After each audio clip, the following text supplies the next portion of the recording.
musikken, der går restaurant eller til frisør. Det gør I også. Og med en musiklicens får I over 38 millioner musikhits. Koda er non-profit og sælger 90% af alt. We got what you need, you want it. We know what you want, we got it. We know what you feel, you want it. We got what you want, you can have it. We got what you need, you want it. We know what you want, we got it. We know what you feel, you want it. We got what you want, you can have it. Orientation in this place we call Earth. Love from conception, from your mom, your birth. Pops planted the seed in the turf. From there, you must find out what life is worth. Grew up learning your do's and don'ts. Before working on your motor skills, working on your coordination, right? And orientation to what you like. The brand new thing, so gentle the soul we're capturing. In this distance, the alphabets the kids sing. They celebrate when it's time to go outside. As you get older, you learn to let all the troubles in your life just glide away. Stay focused, keep it smooth, keep you cool. Things in life can make it get rude. If you let it, don't let it. If you let it, don't let it. If you let it, don't let it. If you let it, don't let it. If you let it, let it, let it, what? If you let it, don't let it, let it. If you let it, what? Don't let it. If you let it, don't let it, don't let it. We got what you need, you want it. We know what you want, we got it. We know what you feel, you want it. We got what you want, you can have it. We got what you need, you want it. We know what you want, we got it. We know what you feel, you want it. We got what you want, you can have it. We embark on this journey through your soul. We wanna have a good time. We embark on this journey through your soul. We wanna have a good time. We do something that you know you can't deny. We're just slipping in and out on a journey, you and I, on a mission to salvation.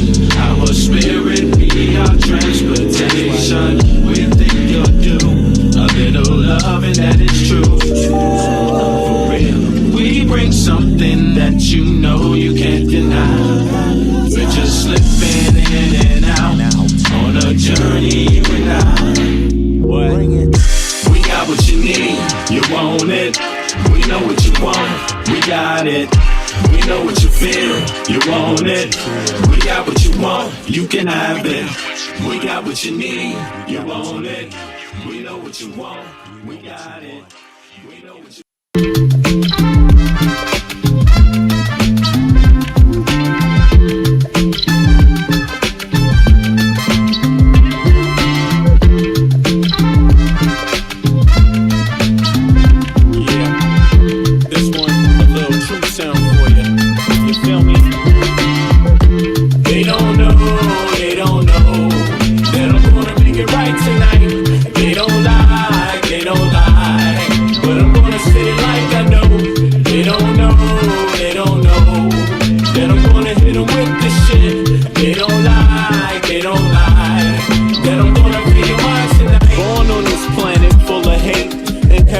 from our hearts just past, embedded in our society's identity. But then again, can you tell me that's free?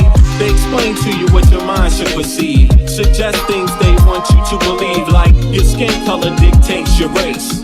They're calling you an idiot to your face, like life is much more simple than that. Check. We're all slaves in the Cards is stacked. While we fight over problems we can fix, industrialists turn our kids to addicts. The television does a job, introduce you. The The radio's right there to seduce you. Keep you locked on the wrong damn track. Cigarettes is just legalized crack. They want you to catch a damn heart attack. They want you to catch a damn heart attack. Stop believing in the flag, it's a trap. Cause men rule this world, that's a fact. Too bad. You know, it used to be a time where there was idea that equality was a good thing, even for women. You know what I'm saying? But we're in that time where we have a superpower that openly admits that women ain't equal and ain't ever going to be equal and shouldn't be equal. And that's the United States of America. I mean, that's a damn shame. Of course, it's a scam because, look, there was election interference, and Trump was right. Although he projects himself, you know, he was right when he said there was election interference. Yeah, because his ass would never be the president of the United States if there was not election interference, and you know, so it's a scam. It's a scam. Trump is a scam president. And yeah, people need to do something about our electoral system in the U.S. Unfortunately, when you're dealing with snakes, they bring up issues not for the reasons you would think they would. So when Trump says there's election issues, it's because he himself wants to defraud the people of the United States. It's not because he wants to improve it. He wants to limit citizens' access to voting. He wants to hinder and limit democracy from thriving because the United States was openly moving on a path of women are equal too. And, you know, of course, these Christian nationalist men don't like that. And that's the party you've been seeing, MAGA. They are Christian nationalist men. Of course, they have some dumbasses that follow them and support them from different backgrounds too, unfortunately. I don't know what it is they identify. You know, do Muslim men identify with Christian nationalist men that women shouldn't be equal? Is that something they identify with? Do Jewish men identify with that? I mean, who identifies with that? Do black men, some black men identify with that? Yeah, probably. Do some Hispanic men identify with that? Yeah. That's how Trump got elected, because enough dumbasses decided they agreed with Christian nationalistic views spewed by Trump and MAGA. And of course, Trump's not stupid. He didn't openly put it out there directly himself, but he had his MAGA people, MAGA sycophants do it. And yeah, and so he won the election, but it was tampered with. It was tampered with. He had a lot of help from Elon Musk, a lot of help from the algorithm, a lot of help from Russia, and a lot of help from China, skewing the algorithm, you know, making their conversation more prominent, making their voices and views more prominent through troll farm production, active over the internet, you know, to skew with people's minds. And they won. So I would say this is the Christian right, Chinese, Russian presidency of the United States of America.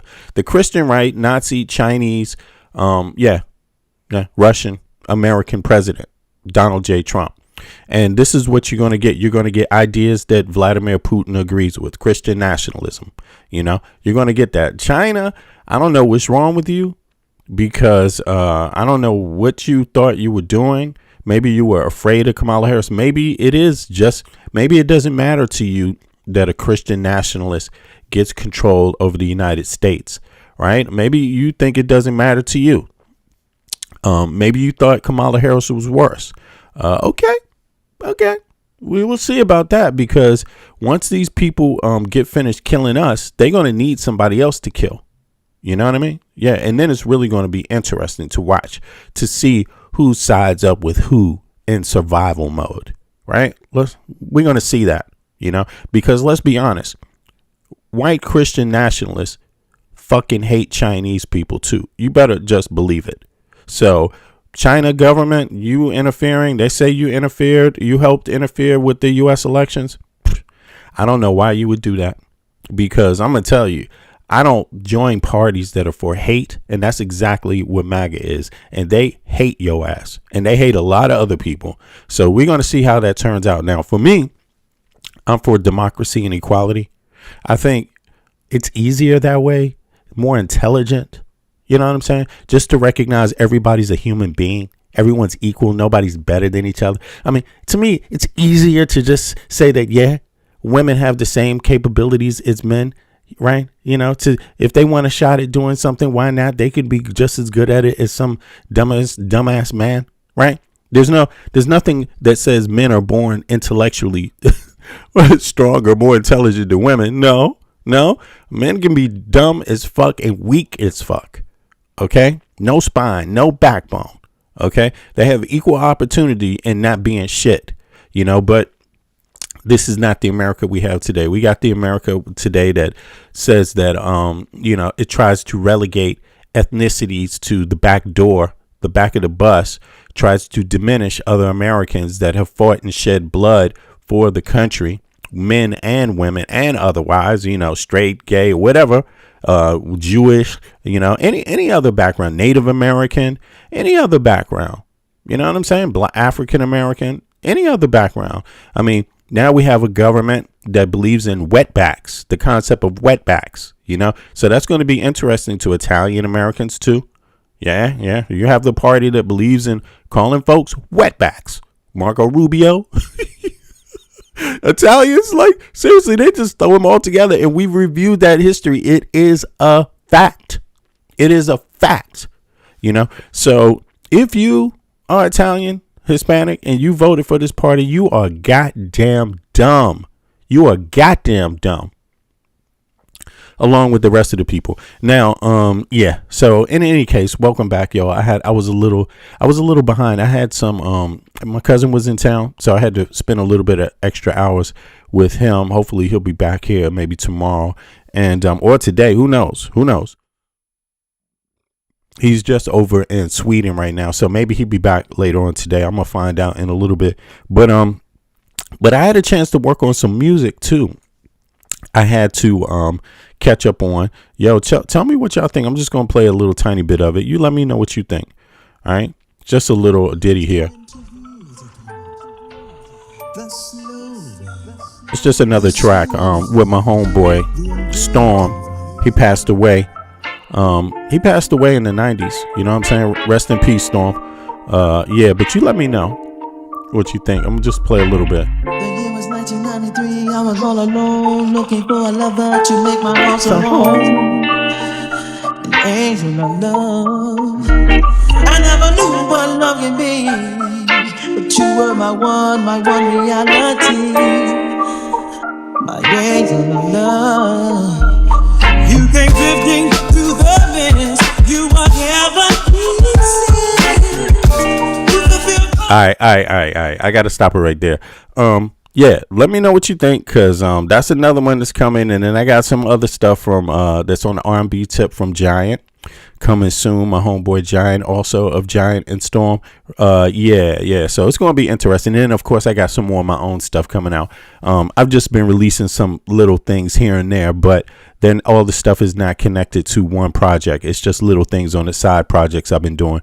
But I have a new LP coming out too, so I'm going to talk about that in a few weeks, once it's ready, once it's closer to being ready. But in any case, let's start off with the show. Trump is attacking people. Now, look, we said this. It's about to all happen now, yo. It is about to all happen now. The Fiend, what's up? I see you. Carpe Diem. Yeah.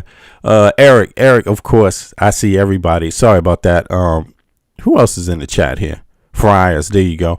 Now listen, we said this. It is countdown. This midterm election is countdown to basically what the real United States is going to be. It's basically the countdown to what it's really going to be. See, you haven't seen the treachery of this administration yet.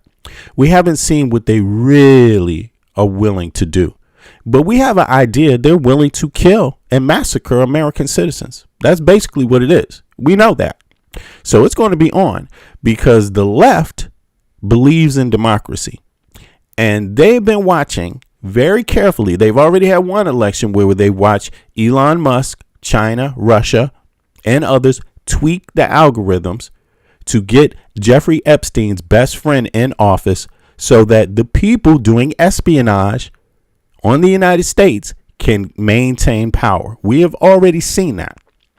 So American citizens are sitting back saying, okay, is this going to work? Is our, is this democracy going to work? Before we say fuck it too fast, let's just see if it works. Let's just actually see, is this going to work if enough people come out to vote and say, fuck this. If the right says fuck Trump, if the left says fuck Trump, if the independents say fuck Trump, is this really going to work? Or was this democracy a fraud, period, from the beginning? And people just, have been playing along with it because it worked for them a little bit. I don't know. But let me see here. Vote.gov is, in fact, where you go to is where you go to deal with this issue here. Vote.gov. You need to register to vote to get Trump out of office. And if you're not willing to vote to get Trump out of office right now, then you would be passing up on option 1, the easiest thing.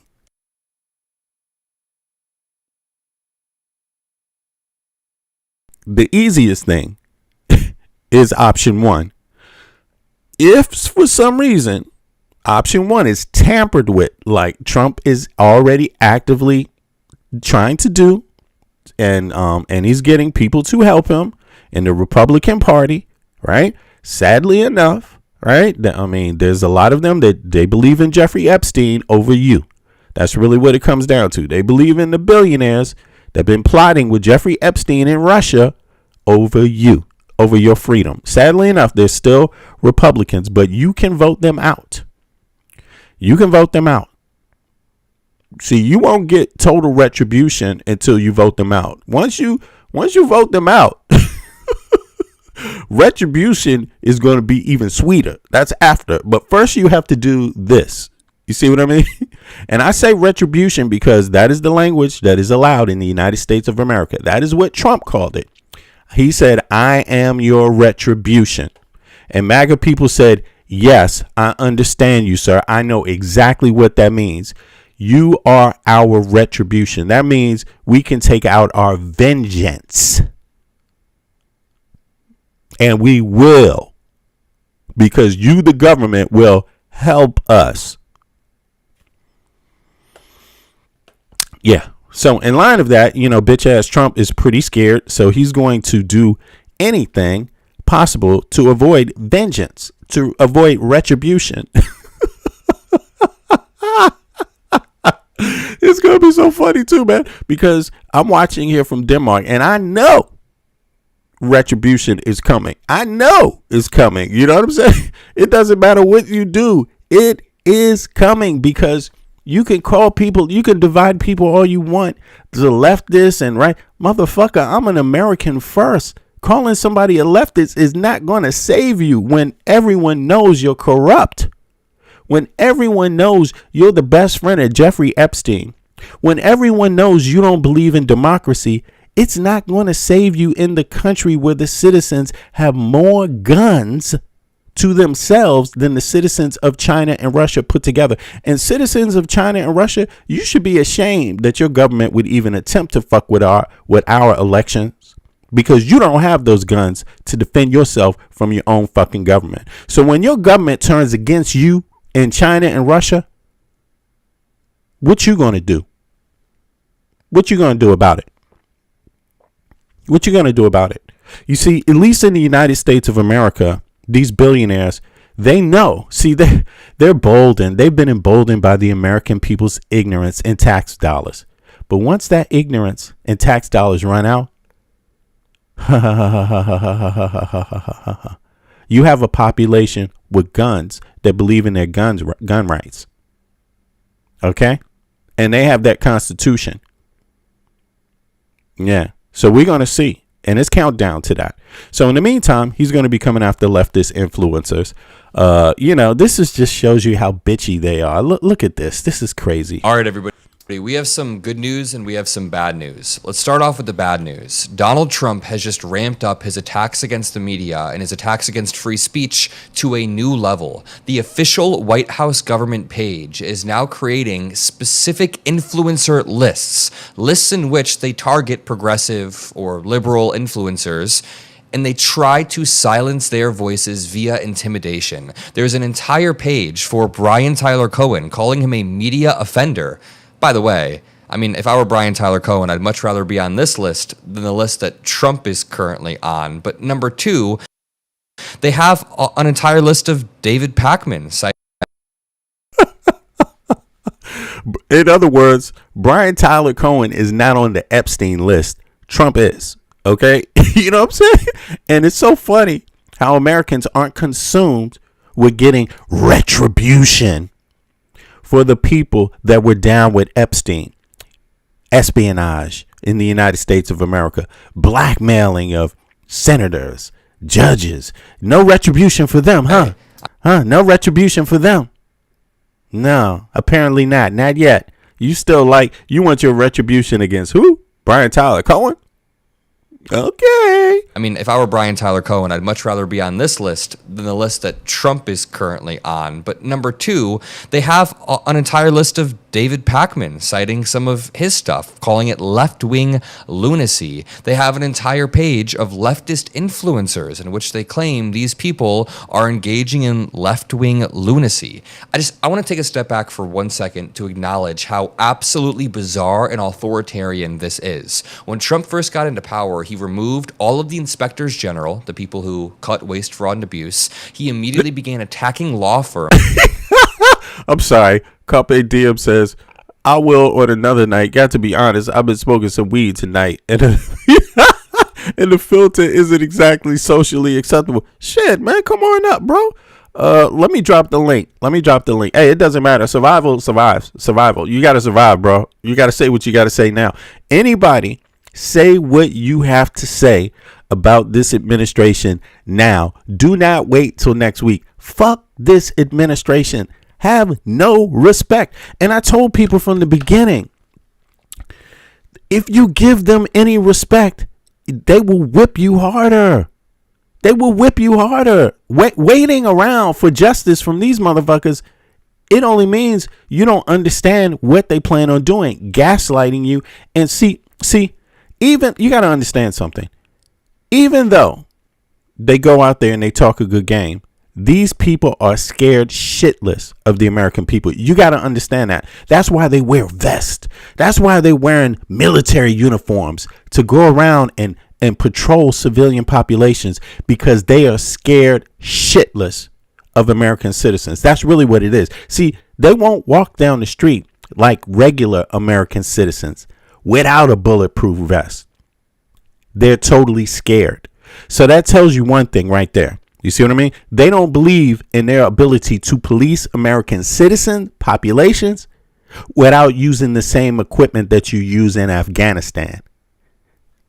That's what it is. They scared shitless. Most of them know they would be eaten to shreds by American citizens if they weren't walking around fully fucking armed. And you see it every day. They holding their motherfucking assault weapons at kids. At kids. You see what I mean? So don't be fooled. Actually, to be honest with you, I'm surprised somebody hasn't already taught them a lesson, because you have the blueprint on how they show up. They show you how they show up.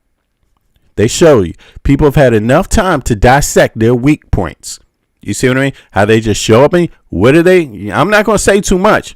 I'm just saying it's all out there on TV. So people see how it is. So as soon as that switch gets flipped, you know, it's not going to be so difficult to, what do you call it? Make some examples. Making some examples is always a nice beginning. To get them to do pro bono work so they couldn't check the executive branch. He immediately began to attack universities so they couldn't create critically thinking students who can debunk him. He started to attack mainstream media, as he has done for his entire political career. And on this show, we've been talking over and over about how there was one variable that this administration did not consider. And the bad news is, today, they have realized the hidden variable to their equation and are beginning to attack online creators, commentators, influencers, as they call it. I refer to myself as a political commentator. Yeah, what type of government is scared of influencers? Look at that. You see that? That is so funny. And it, again, like I said, it's projection. They send the trolls to pages that are telling people the truth. They pay for these trolls. It's really there. And the fact that they're going after Brian Cohen, it tells you right there, he is telling people the truth. He knows what he's talking about. Think about the people on his program. Democracy Docket is on his program. Mark Elias is on his program regularly, daily. And what is Mark Elias doing? He has court cases against the United States of America, the government across the country. When you're talking about democracy, how they're meddling with elections. So you can see they're totally scared. So Donald J. Trump, fuck you for meddling with the American people's fucking elections. Fuck you and fuck anybody else who does it. Fuck you. You have to give these people zero respect because they're going to try to hurt you anyway. They're going to hurt you whether you go along with them or not. See, that's what you got to understand. Once you figure out that some people are going to hurt you anyway, then you just don't give them any fucking respect, because if they're going to hurt you, it doesn't matter if you try to pretend like you have some respect for them or don't. It won't pretend if you try to duck your head and stay out of trouble a little bit or not. They find other ways to come at you anyway. I'm just telling you. And there is no reality in which political commentators like David Pakman or Brian Tyler Cohen should be getting actively attacked by the White House website for their views, for spreading the news, and should be... That means he's telling the truth. That means whatever Brian Tyler Cohen is doing is factual. And they do not want American people following what he is saying. So everybody, right now, let me pull up Brian Tyler Cohen's YouTube page. Let me see here. Fuck the bullshit. You have to do the opposite of what Trump says. Anytime he says this person's a problem, you need to go listen to them and sign up and support them. So here we go. Hold on, 39 minutes. Okay, goddamn, there's always bad news here. But in any case, let me let me put this in the chat so people at least have his handle in here. Let's see here. Boom. All right, let's continue. I'll put it in the link. Actively attacked, likely going to receive an uptick in death threats due to this exact thing happening. You can't have the President of the United States or the official White House account attacking individuals like this unless you want violence to be enacted against them. So I urge you guys to go support David Pakman, Brian Tyler Cohen, Ed Krasenstein. Anybody who is specifically listed here needs our utmost support right now. So subscribe to them, subscribe to the Adam Mockler feed. We are all in this together. And I just want to say... So let's see here. Let's go and see who else. Let's go and see who else is on this list real quick. The link, the panel is open for you troll ass bitches that, it's there to make sure that trolls know they have an opportunity to come up and let people know what their voices sound like. But we know trolls ain't going to do it. So anybody else who's a real human being is able to hop up. Trolls, they have to ask their master first. Mr. Musk, can I hop up? I need your permission. I'm just a computer. Let me see here. Let me go and Google. Let me see this bad boy. What the fuck? It's called Leftist Influencers White House. Wow. I hope I'm on the list. Let's get here. Leftist Influencers White House list. Okay, I don't even consider Trump the president of the United States. I believe this has all been a takeover of the United States. Like, this has been a foreign takeover, a hostile takeover, a soft coup of democracy in the United States. Like, straight up. So I'm not following any. I said that a long time ago. Anybody that believes what Trump is doing right, I don't give a fuck what you think. And it doesn't matter if you're a government employee or not. You're supposed to, even if you're a government employee, you're supposed to be actively working against Donald J. Trump and this administration to save the United States of America. If you're not doing that, you are a traitor. That's my view of it. So, that's how I see it. I'm not stupid. So I saw how this happened. Now, here you go. Now let's see. They got David Pakman up there. God damn, they got David Pakman in. Why? And Ed Krasenstein. Okay. Claim White House responds to social media rumor that President Trump was hospitalized before Easter. Oh, isn't Trump such a bitch? He can't handle that. This is crazy, man. He can't. President Trump, he can't handle. He's mad about this. This is what lets you know this motherfucker is deranged. Who runs around responding to shit like this. If it's not true, why does it bother you? You know? Check this out. Now, while President Donald J. Trump was in the Oval Office, damn, he has a whole litany of fucking complaints. Yeah, why don't you sue him, motherfucker? God damn. He can't even sue. What is this about, man? While President Donald J. Trump was in the Oval Office in the Situation Room commanding one of the most daring, complex military search and rescue missions in American history. Yeah,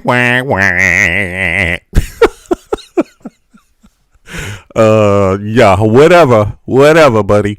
The rescue Superman here again. Superman Epstein, capable of doing anything, has superpowers. The rescue of 2 airmen. Anyway, I ain't got it. Fake leftist. Okay, deranged leftist fake news media were spreading vicious, fabricated conspiracy theories about non-existent health crisis. Nah, Trump, you are sick and you're old as fuck. You probably shit in your pants every day. Okay, like Sasha, and worse. Okay, nobody's stupid. You have all types of elder. You listen. Respect to elderly people. You should have a dignified life, retired life, and elderly life, and a dignified ending. You know what I mean? Last years to your life. But it's obvious Trump doesn't want one of those. He doesn't want one of those for himself, because this dude is walking around, looking horrible, dragging the country down. I mean, he's got his swords and shit out there, just all out active and shit. Instead of letting some healthy people do work for a change, this motherfucker's afraid to give up the White House.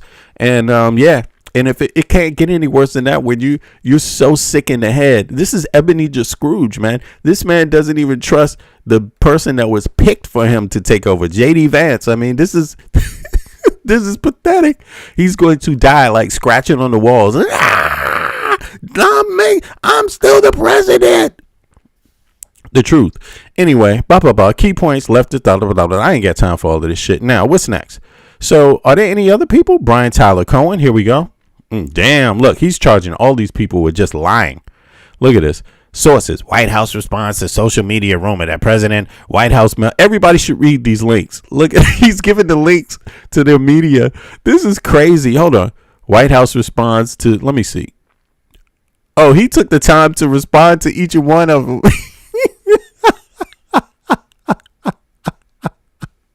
He took the time to respond himself. That is crazy. That is insane. Join now for letters. Nope, I ain't joining. All right, let me see here. I'm sorry, I got off of this. I don't know how that happened. Yeah. No one wants to read your stupid newsletter, motherfucker. All right. What's next? Media offenders. Damn, he has how many? Misleading, bias, exposed. Damn, this is crazy. Look. He's got CNN on here. This dude got legacy. CNN. It's just everybody's coming to get Trump, boy. Look, it's one thing to be going after little podcasters and shit on YouTube. This motherfucker is like CNN, goddamn ABC, fucking CSB, NBC, MS Now. Like everybody. It's just everyone. Anyone who doesn't say something that he agrees with, he's got them. This is so fucking hilarious. I need to save this image too right here, just to fuck around with this later. See what it does. Hold on. Come on now. I got to save this. He took all that time to, I don't know where they made it. What they made it in photo. They made it in Illustrator. Okay. 2 seconds and then we'll get back to what, actually, no, let's go ahead. Let's listen. Let's listen some more. Huge credit to the way that David Pakman and Brian Tyler Cohen are handling this. Let's start off with Brian Tyler Cohen's response, which I found quite captivating. Then we're going to walk through these websites and what the White House is saying about these specific individuals. Again, it all loops into their broader attacks on the media, law firms, universities, all of this, except in this case, they are attacking the one variable that they had missed thus far. So that is the bad news. After we play this clip, I'll get into the good news as well. Take a look. I spend a lot of time reporting on the news. I try very hard not to be the news. This video is going to be a little bit different. On the whitehouse.gov website, taxpayer-funded website, you'll now see my name under a list of media offenders. So I am officially on one of Donald Trump's enemies list. This is, I guess, a new iteration that's focused on content creators now that he's moved through law firms, universities, tech companies, media outlets, comedians. I guess we're up to content creators now. So in consultation... Trump is after every American citizen that disagrees with him. He is weaponizing the police, the fucking FBI, the goddamn Homeland Security, the goddamn, what is this? These motherfucking, what are these people? National Guard that he sent from other states to go to other states. It's all weaponized over people that don't agree with him. So you're going to use our taxpayer dollars to beat us upside the head with the stick of the government. This is no different than what people complain are going on in Cameroon with Paul Biya for 30 something years. Like, seriously, this is no different from when there's election issues breaking out in certain states in the government, maybe in Uganda or whatever. I don't want to just isolate one because there's many, right? And then the police come out with sticks and start beating people. This is the same thing. This is going on in the United States of America. So Americans in their democracy, they're not privileged enough to be able to have an opinion. Nope. You're not privileged enough. Yeah, that's crazy. That's insane. You're not privileged enough to be able to just expect that those who get more votes get to rule the country, and those that don't like how you rule get to say what they don't like about how you rule and what they don't like about you. Americans are not privileged enough to have that anymore. That's it. So if you're not privileged enough to have that, it's over for your democracy. What else do you fucking want? What is democracy when you don't have freedom of speech? Right to assemble. What is it? Seriously, it's pathetic, man. My attorneys, I've drafted a response, a legal response to Trump putting my name on this enemies list as far as content creators are concerned. And it goes as follows. Fuck you, suck my dick. I consider this a badge of... Whoa. Yeah. Oh, damn. This is Cohen's... yeah. And I'm not going to really say the second part, but this is this is flat out. Yo, dude told him, fuck you, and, handle the rest, man. God damn. Whoa. I have to put this shit in slow-mo because this is, wow. This is, mega. This is mega. Yo, Brian Tyler Cohen, I got you, man. Thank you for the excellent work, yo. Thank you for the excellent work because you're doing work. First of all, it's not just you, but you are also doing work that that the people don't have the time in their daily life to do. I have a regular job. You see what I'm saying? I have a regular job. So big up to the podcasters that get support, but actually do what they're supposed to do, in opposed to those fake asses that get money and spread lies. Yo, Brian Tyler Cohen, I fucks with you, man. You good. You solid, bro. But let's listen to his response to Trump, because this is epic, and I share his sentiment. To Trump putting my name on this enemies list as far as content creators are concerned, and it goes as follows. Fuck you, suck my dick. Let's hear it one more time. Fuck you, suck my dick. Fuck you, suck my dick. That is crazy. Fuck you, suck my dick. Right. And look at Adam's fucking face over here. This is crazy, man. Look at that. That shit is epic, bro. Thank you. Finally, let's get to plain language. Because we're not dealing with a civilized fucking administration, yo. This administration is not dealing with American citizens in a civilized manner. Like, the gloves have to be taken off, yo. The gloves have to be off. You cannot win with the gloves on. You can't. If you accept this sicko in a little bit, all you're going to get is a whole lot. That's the problem. Fuck you, suck my dick. Great. Kudos to you, Brian. Yeah, I hope the world sees that. And Trump, fuck you. Okay? Fuck you. Fuck you. Get the fuck out of the country. Please leave. You are a plague. You are the worst that could have ever happened to the United States. You have harmed the country more than any enemy of the United States could ever, has ever. Donald J. Trump is that hypocrite. He is that stooge. It must have something to do with little kids and videos, especially the ones with little boys. It must. I'm pretty sure. I'm convinced. I don't know. They won't release the files. There's no way possibly anyone can know until they release the files. He said he was going to release the files. They didn't release the files. So, yeah, there it is. I just think it's about little boys and videotapes with Donald Trump, straight up at this point. Consider this a badge of honor to be included on whatever enemies list Donald Trump has conjured up this week. It tells me one thing, that I've struck a nerve with this administration. Only makes me want to redouble my efforts, keep going. I have dedicated my entire life to speaking out against what Trump and his movement have done. I will continue to do exactly that. Trump recognizing me, and also David Pakman, some other folks online, just shows that we're having an impact. He operates from a place of fear, never from a place of strength. And so the fact that he is using government resources, this is a taxpayer.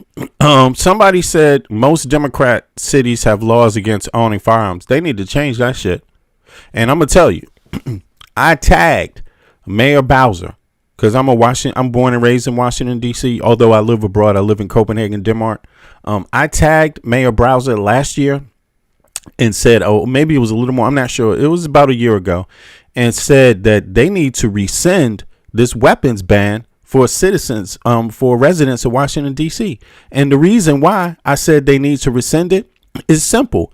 The federal government and the Washington Police Department, all government police agencies failed to protect the United States Congress. And that means if they can't protect the United States Congress, they cannot protect the residents of Washington, D.C. either. That was a failure, an utter failure. And the people, at the very least, should have every opportunity to be able to defend themselves. If you will not, if you refuse to, the American citizens have every right to defend themselves. And so blue states, you're going to have to do something about that. You're going to have to do something about it. What you going to do? Because to be honest, American citizens don't have to listen to your bullshit. They have to listen to the Constitution. And the Constitution says American citizens all have the right to bear arms. When you try to restrict them and you do it unjustly and in a manner that causes them possible harm, you lose in this debate. You see what I'm saying? You're losing in this debate, sadly enough. So what are Democrat? And I don't want to say Democrats because it's not always Democrats involved here. You could say blue states, but city councils are made up of. I like to just, when we use this Democrat Republican thing, it becomes too easy to manipulate the masses to what is going on. You see what I'm saying? If we just say red states, we forget we're talking about billionaires that are manipulating a lot of people. So the average person that, is a lot of these people, they may have made mistakes, but a lot of them don't support Trump anymore. You see what I'm saying? They had to learn their lesson because they've been manipulated by language. They know people like to be divided. They know people's points, what you could say to get them to be, to go after each other.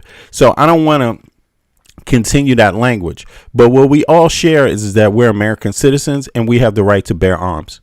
You know? Yeah, we do. And we also have the right to protect our homes too with those arms. And we have the right to protect our body and our property with those arms. And if the police are not going to defend the Capitol, I mean, they failed before. Who cares what they do now? It's not good enough that you fail to protect the Democrats. Now all of a sudden you want to protect the Republican? Nah, it don't work that way. You failed. Failing once is enough for people to get the message. Nobody in a blue state, or needs to pretend like this government is not weaponized against us right now. It is. So then I'm going to say, as a Washingtonian, I never listened to the motherfucking gun law. What the fuck? I would be an idiot to listen to the fucking gun law. You see what I'm saying? Like, what is this? Virginia and Maryland been selling guns. Every country in every state in the country has been selling guns. Those guns get to our goddamn city anyway. What the fuck do you expect us to do? What do you expect us to do? You see what I'm saying? Like, what the hell? I'm not listening to that shit. I'm just saying, I'm not listening to it. When you come across me, you're going to have to guess. You're going to have to guess. And you're going to have to guess with every place that I'm at. Who do I know? Who owns the building? What place am I in? How many other people that work in the place know me? Like, nah, fuck all of that. Fuck all of that. Fuck all of that. Especially right now. You see what I mean? So, yeah, I'm not saying, listen, just to be very clear, DC is a federal state. Having a weapon that has not been involved in a crime, that is unregistered, that's basically a misdemeanor in the court. That's basically a misdemeanor. I'm just telling you. And if the police stop you without cause, without proper cause, and they happen to find an unregistered weapon, they have to throw that shit out of court. That's how the law works. So I'm just saying, now, I'm not saying listen to me. I'm just saying that's my interpretation of the law. So I'm saying you need to know the law yourself. And you need to stand on what you do and make your choices. But that's my understanding of the law. You know what I'm saying? And I'm not telling anybody to relinquish any goddamn. In fact, not just DC. I think everybody in every blue state needs to fucking go out and get registered right now. Go get registered and buy some weapons. Like, don't put up with this shit. Like, seriously, I'm serious. I mean, that's my view of it. You can't have it both ways. We either going to have guns or we not going to have guns. But it ain't going to be, oh, this citizen gets to have a gun and this citizen don't. Nah, fuck all of that. That's, Funded website. Government resources to be able to go after anybody who voices dissenting views. First of all, outright illegal to be using government resources to attack his enemies. It's also just so fucking pathetic for a guy whose entire movement is built on free speech and wanting to push back against censorship, that he is going after everybody because he's too fucking fragile to be able to take any criticism, to be able to take any joke, and so he has to attack these people and try to chill them into submission. I will not stop talking, I can guarantee that, and again, wear it as a badge of honor to be included in his little list. Very well said from... Yo. Yeah, somebody in the chat, what is that? Tyler Franklin said black people's and trans and women arm up. Yeah, that's what I think. Like, personally, I mean, and I think you should have the brains to do it anyway without even being told, because people see what's going on. You see what's going on. You see what I mean? Like, you see what's going on. You have to rely on your communities, the people that grow up in your communities at this point. You can't rely on the motherfucking police. You can't, especially in places like DC. You cannot rely on the fucking police. You cannot anymore. Those days are over. Those days are over. You see what I'm saying? Those days are over. You got yourself. And you got people that have some common sense. That is it. Government officials, all of that shit. No. They are just they have just forgotten you at this point. You don't even matter. What matters to them is the billionaire corporations at this point. Everybody else, you have to come up and use your brain. You need to organize in your own communities quietly and have plans to look out for each other and keep other people like the government out of your business. Even the motherfucking local police, like keep them out of your business. You see what I mean? Don't ever forget you come from that block. You come from that neighborhood. If they don't come from that neighborhood or that block and they don't know somebody personally that comes from that neighborhood in that block, keep them out your business. Like straight up. That's my advice. Brian Tyler Cohen. Now, this brings me over to the quote unquote good news. I'm not trying to like flip their misfortune into something positive, but I think Brian Tyler Cohen hit it very perfectly here.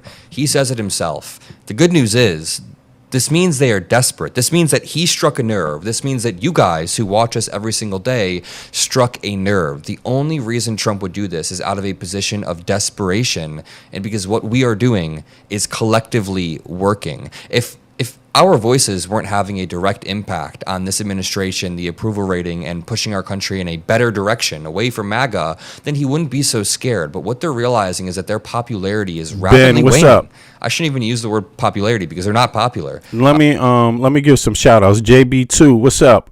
Ben, what's up? Tyler Franklin, I see you. Thanks. Juke, what's up? Yeah. Who else? Yo, Ron, what's up? Ron says, doesn't mean Trump's goons will let you live long enough to go to court. Maybe or maybe not. You never know, man. I'm not saying behave poorly. That's not what I'm saying, and I'm not saying behave stupidly either. You see what I'm saying? Like, but what I mean is, like, I'll give you an example. There was a brother stopped in DC. And they made a big thing out of it. The Justice Department, what's this? Jean Perot made this big deal. She was trying to throw this guy, young man in the slammer forever. She was demanding that the judge throw him in jail forever, literally, for having an unregistered weapon in DC, right? But the weapon wasn't stolen. And the weapon has never been involved in any crime. And the young man has never been involved in any crime. Right? And the courts in D.C. said, fuck no. We're not. First of all, you can't. This weapon, he's not even supposed to be stopped. He was illegally stopped. That's what the court said in D.C. You understand that? And that's how the court is supposed to work, because there is no other interpretation of the law. That is what the law says you must do. If you stop someone without proper cause, anything else you find is really pretty much out of the question. Now, they found a weapon and they wanted to, pursue it, but they couldn't because the DC law says it's a misdemeanor. It's a misdemeanor. An unregistered weapon is a misdemeanor, provided it has not been used in a crime, and it has not in another crime, and it has not been stolen. So there you have it. So pretty much, of course, you might have some legal fees. You see what I'm saying? But that, police don't have the right, to just kill you because they want to know who you are. Police are supposed, and also National Guard, they don't have the right to actually stop you. They don't have the right, without probable cause in DC. National Guard are not the Washington, D.C. Police Department, period. They are not there to police citizens, not residents of Washington, D.C. That's different. So, Trump is trying to blur the lines. So I'm not saying be stupid. I'm just saying, people, really, is your country under attack or not? You decide what that is, because if you believe your country is under attack, then what are you supposed to do to defend it? Yeah. You're supposed to wait for someone to tell you. You're supposed to wait for the people attacking it to tell you it's under attack. So if Putin shows up and takes over the government, you wait for Putin to tell you, hey, by the way, your government's under attack, baby. You waiting for him to tell you? If Jeffrey Epstein comes and takes over your government in a soft coup, you expect them to tell you it's under attack? Who does that? So, no, they usually tell you something else. We're coming to free you. That's exactly what Trump said. We're coming to free you. So, yeah. Donald Trump's approval rating is deeply underwater on every single issue, whether it's the Iran war, the economy, ICE, even immigration, which was supposed to be his bread and butter. Obviously, healthcare is underwater on all of these things combined. My advice is people to arm yourself, register. If you can register to get a weapon, register to get a weapon, have a weapon, and have more than one, have a couple, right? And, have as many as possible, register, right?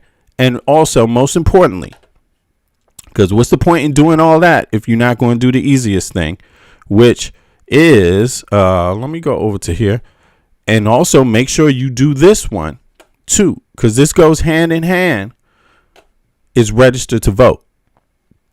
Register to vote. Anybody can go to vote.gov, type in their city, and register to vote, right? Because what you want to know, if you ask me, you want to prepare. You want to know if Trump is going to tamper with this election. You see, that's the key thing right here. Exercise your constitutional rights. What's the point in registering to have a weapon that is your constitutional right? What's the point in doing that if you're not even planning, don't even care about doing this? You see, the two go hand in hand. That vote and that Constitution and those civil rights, 14th Amendment and all that shit. You see what I'm saying? These go hand in hand. That's how it works. So make sure that you register to vote.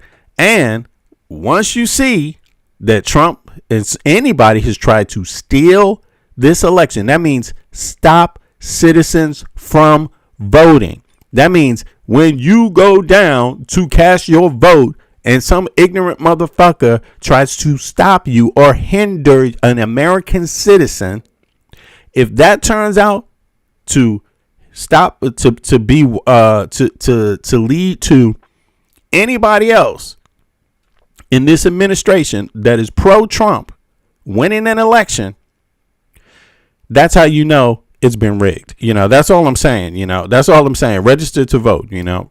Use your exercise all your constitutional rights, all of them. Uniquely weak position and put us in a strong position to go on offense. That is why he is trying to go back on offense by creating this list right here. This is legitimately on the official White House website. Now, I'm not listed on here. It's only just a select few creators. I think 3 or 4 right now. But it's incredible what happens when you go on Google and you just look up after this video, White House David Pakman. You will quite literally see a link that says something about David Pakman being on a media watch list. This says media offenders, leftist influencers, outlet, leftist influencers, reporter, David Pakman, Ed Krasenstein. Claim, White House responds to social media rumor that President Trump was hospitalized before Easter. The offense, while President Donald J. Trump was in the Oval Office in the Situation Room comparing one of the most daring, complex military search and rescue missions in modern American history. All right, so people, they think that maybe you're going too far when you say, "Hey, utilize your constitutional rights." Just keep in mind that Trump has pardoned the January 6th rioters. He has pardoned them, and he has said that the government was weaponized against them. And that's why he's going to pardon them. He said that the government under Biden and Kamala Harris was unjust in prosecuting them for storming the Capitol, hurting police officers, and a few of them died from their injuries a couple of days after that, right? Threatening to hang Mike Pence, kill Nancy Pelosi. That, hanging is killing too, by the way. They wasn't just hang it for fun and then let him down and shit. They meant kill him, right? Donald J. Trump said that, hey, you should be allowed to do that. Don't be too harsh on them. Don't be too harsh on them. So that means in America, you have the right to do it. Everybody has the right to storm the Capitol when they don't like the outcome of an election. You have that right, apparently. And Donald J. Trump has not come out to tell anybody that you don't have that right. What he's done is he said, yeah, but, people were being treated unfair. And yeah, the election was stolen. That's what he literally said. So why can't lefties? Why can't blue state people do that? Can't we all have at it? Why can't we storm the White House if they try to put someone in the White House that we don't feel is right? Why can't we just storm them? What's wrong with that? The next president will pardon it, right? Isn't that the power of the presidency? That's what the power of the presidency gives you the right to do in the United States of America. Right? So, hey, to each his own. I don't understand. The rights apply to everyone. If anyone feels that they've been wronged, it's reasonable to storm the Capitol. And it's reasonable to bash police officers' heads in the middle of the door. Like, come here, you fucking copper. Pow, pow, pow, pow, pow. Get the fuck out of my way. That was reasonable, according to Trump. You know, that was reasonable. Man, you know, I didn't know it was reasonable before Trump said it was reasonable. I was like, man, who the fuck would do this? That's how I reacted. I reacted like, what the fuck is going on with our government when we have goddamn politicians acting like this is okay? Supporting people that did it. Voting, what does our country come to when you got voters that vote for a president that advocated for the population to ransack, invade the Capitol, threaten to kill the vice president, kill other members of Congress? What is going on here? I was totally shocked. But then I realized, no, these people think that's normal, and they think that that is what our rights have always been in the United States of America. And so therefore it cannot be fair if we all don't think the same thing, regardless of political party. See, we're all equal. So equal means equal. It means we can do the same thing if we want to. Right? If we feel the election is tampered with, we can do it. And the next president can pardon us. See, the next president can pardon you if you go into the White House and rip out the current president and just get the fuck out of here. The next president could say, oh, no, you were being too hard. Don't be too hard on them, man. They were just reacting. They thought that they believed the election was rigged, and maybe it was. Hey, maybe it was. You know? Yeah. I mean, hey. And you might even get a fucking job in the federal government if you do it. Yeah.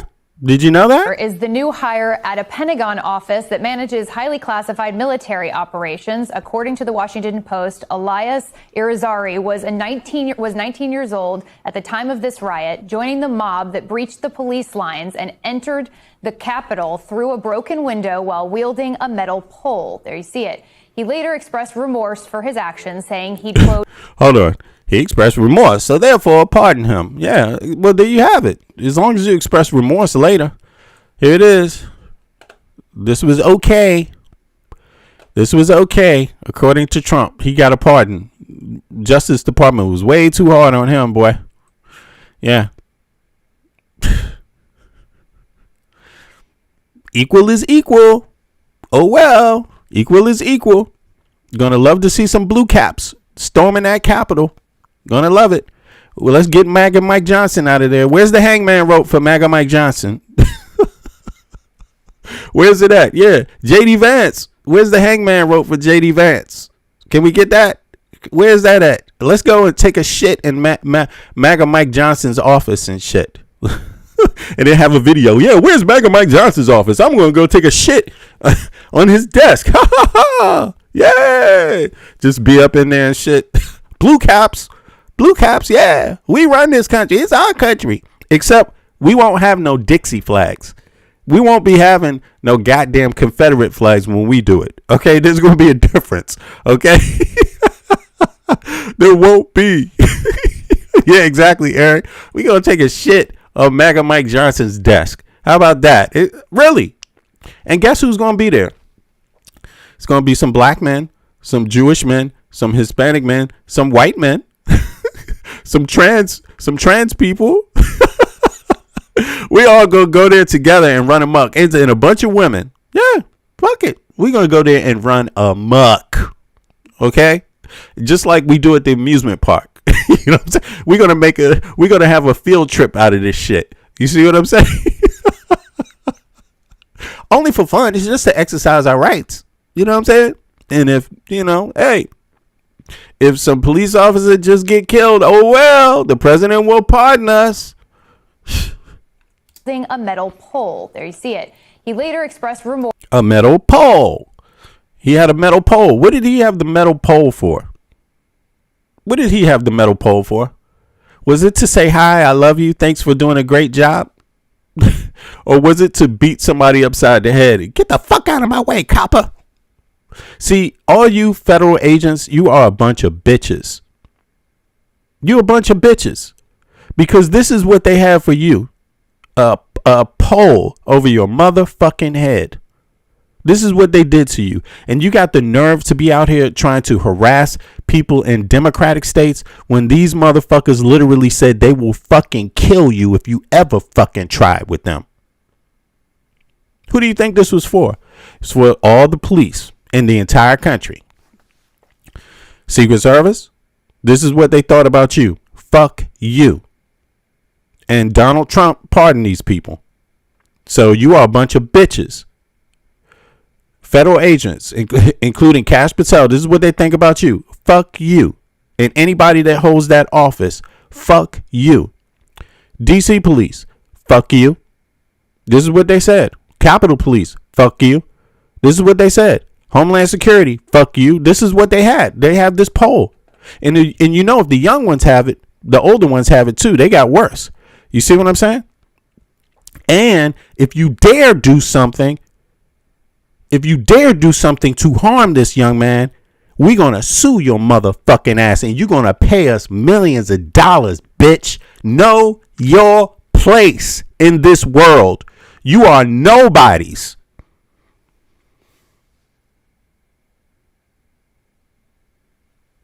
Nobodies. And if this little kid knows you're a nobody, why the fuck should I think you somebody special? I'm 6 years old, man. Why, if this little kid knows you ain't shit, why should I think you somebody special? I learned from him you ain't shit. Time of this riot, joining the mob that breached the police lines and entered the Capitol through a broken window while wielding a metal pole. There you see it. He later expressed remorse for his actions, saying he'd, quote, brought great shame upon myself, my family, and unfortunately my country. Sources tell the Post his new... Oh, really? Did he bring great shame? I mean, I never heard Kash Patel say that. Did he say that? Kash Patel, did he say he brought great shame on his country and on himself? Did they bring great shame on the country and themselves? Look at that cross. Christian nationalist cross. This is what they think. See that cross right up there? In Jesus' name, we do this. That's literally what they doing this in Jesus' name, yo. Jesus from Bethlehem. Jesus that was raised in Egypt and shit. By Pharaoh and shit. I don't know. I'm just the one that was born in a manger. They doing this in his name. Born in a manger in the Middle East and shit. It even says Jesus. Look. It says Jesus. What the hell? Hold on. God damn. What the hell is going on here? Look at this. Oh my fucking God. Oh my God. Look, I'm sorry. I have to make this bigger. We have to examine this. This is truth. This is truth for you. This is truth. Jesus, I trust in you. So make sure everybody have their Jesus flags, their Jesus posters when it's time to raid the Capitol. This coming soon, any day, for real. Because at any day, we can just throw any of these motherfuckers out. You know what I'm saying? According to Trump. You know what I'm saying? Make sure you bring your Jesus sign and your cross. I'm going to bring mine. What the fuck? I'm gonna bring my cross. Hell yeah, I'm gonna bring my cross, my flag. Yeah, just no Confederate flag this time. And there won't be no red hats. You might get your ass stomped. Okay. Look at this shit. They got a cross up in here. This is amazing. Had I not, I wouldn't. There it is. Yeah, trust in Jesus, y'all. When you do it, trust in Jesus. That's the magic. That's the magic thing. See, that's what it is. Yeah. It's crazy, man. This is what is legal in the U.S. This is what's okay. We're going to, allow this, and if the police don't learn their place, the president will teach them a lesson and pardon us. That's how it works in the United States of America. When we get violent, okay, about our politics, that is how it works. Yeah, this is bizarre though. But in any case, it is what it is. How you going to tell me? How you going to look at this shit and tell me I don't have the right to bear arms? Get the fuck out of my face. Like, get the hell out of here. You think I'm just going to be left to a mob of people like this, storming Washington, D.C., running around, doing whatever the fuck they want? You can't even protect the goddamn Capitol. None of you. And you trying to tell Washingtonians they can't fucking arm themselves to protect their fucking homes and protect their property and protect their body? Fuck you. You don't get two chances at this. New role puts him at the center of some of the most delicate work of the Pentagon, bringing with it top secret clearance, security clearance. Tara Kopp is the Washington Post national reporter. Look, this dude, he is promoted. He's got a top security clearance now. He's got a top security clearance. Who you think he's going to use that against? Who's he going to help with that top security clearance? Yeah. If you want a job in the United States Secret Service, if you want a job in a CIA, FBI, just carry a stick to a metal pole to the Capitol and beat some security officers over the head with it. And there you have it. You qualify. Don't forget to bring your hangman shit, whatever they call that. And and your Jesus sign, and promise to say, I'm going to hang JD Vance. You'll get the job just like that. Okay? Hang the vice president. That's what you have to say, and with your hangman rope, then you will get accepted in the elite group of the CIA. This is that. In case you don't understand, that little motherfucker with that pole, this guy with that goddamn pole, who brought that pole to beat some coppers upside the head, he got the job. He got a CIA job. He got a top security clearance job you don't even qualify for. If you have no criminal record in the United States, you can't qualify for the CIA anymore. The FBI, none of that shit. This is bizarre. Everybody, Denmark, this is who the United States, when you go and you beat up police officers, they give you a fucking job. They give you a fucking job. Look. For his actions, saying he'd, quote, brought great shame upon myself, my family, and unfortunately my country.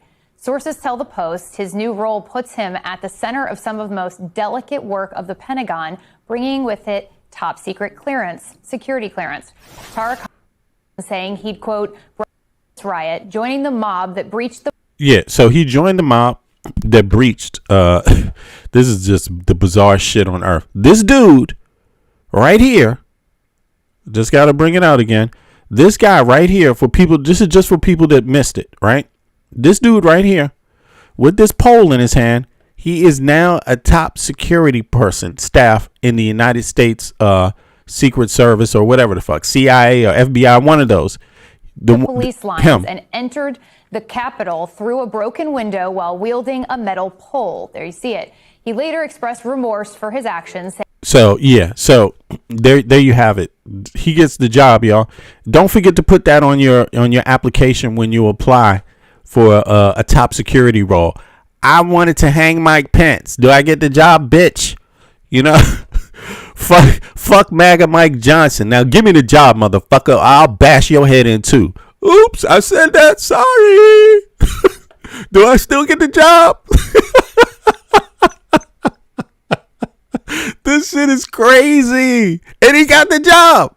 Look, and in fact, he probably didn't even apply. They probably knocked on his door. Excuse me, sir. Have you ever thought about joining CIA? Here you go. Saying he'd, quote, brought great shame upon myself, my family, and unfortunately my country.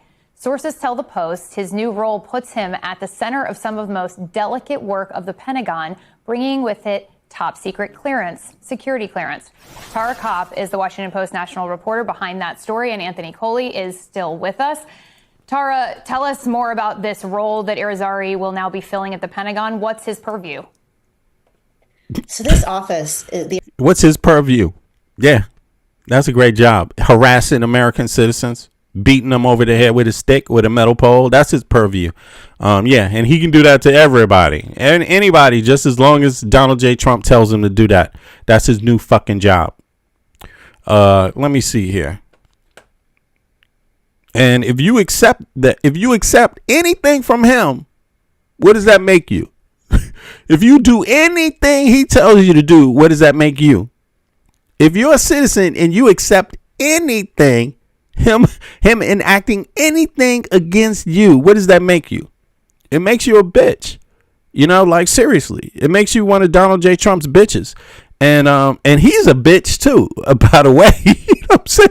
It makes him a bitch for even being willing to do any fucking thing for this dude. Yeah, but there it is. Yeah. It makes him a bitch. Here's the panel. Anybody want to panel up?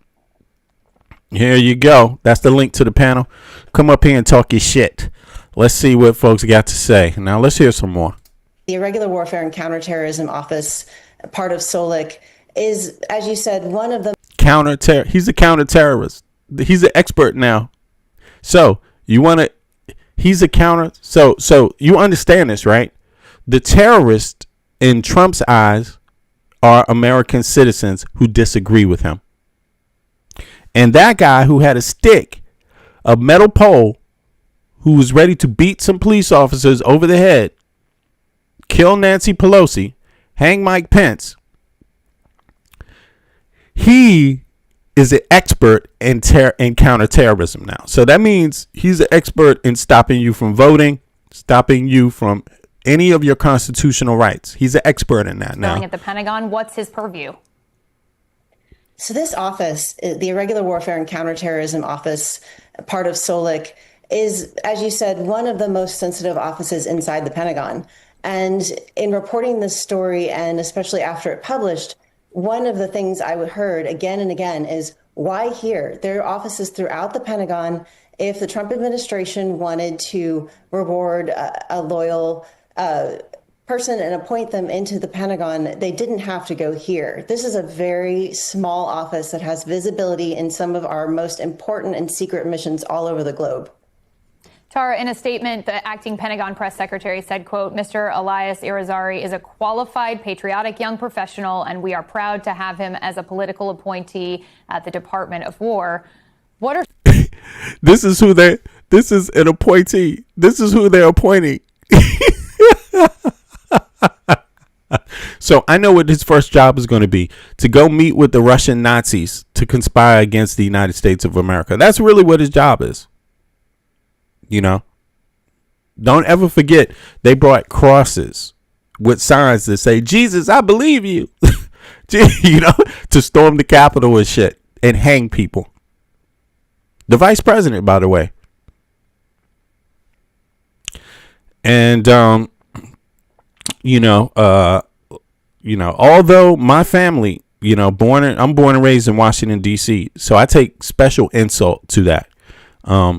But, my family's I'm born and raised in Washington, D.C. My family on both sides goes back to the colonial period in the United States of America.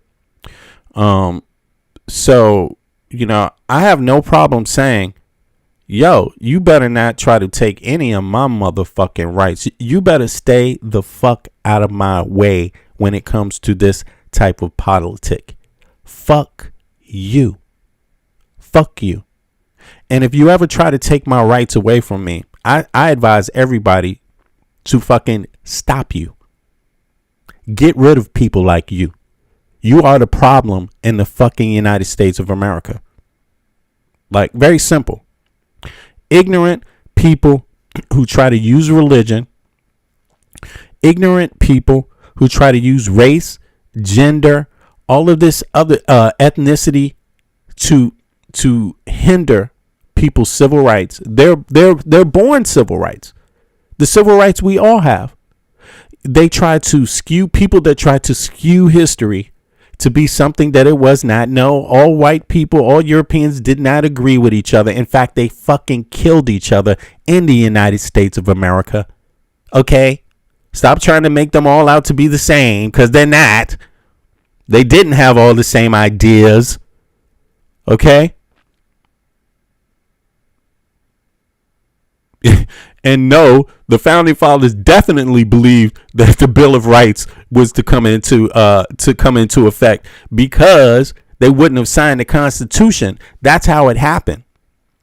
I believe it was Madison that was like, I ain't signing this fucking Constitution unless the next thing we do is the Bill of Rights that guarantee everybody their rights.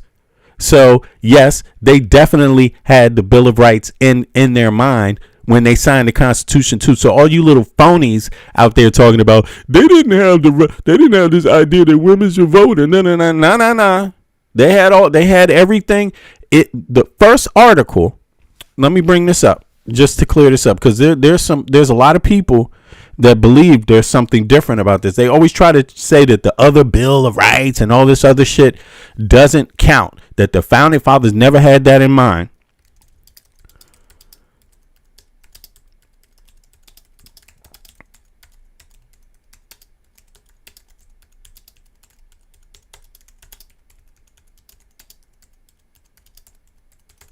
I believe it's Article 1 is the first thing. Look, it is.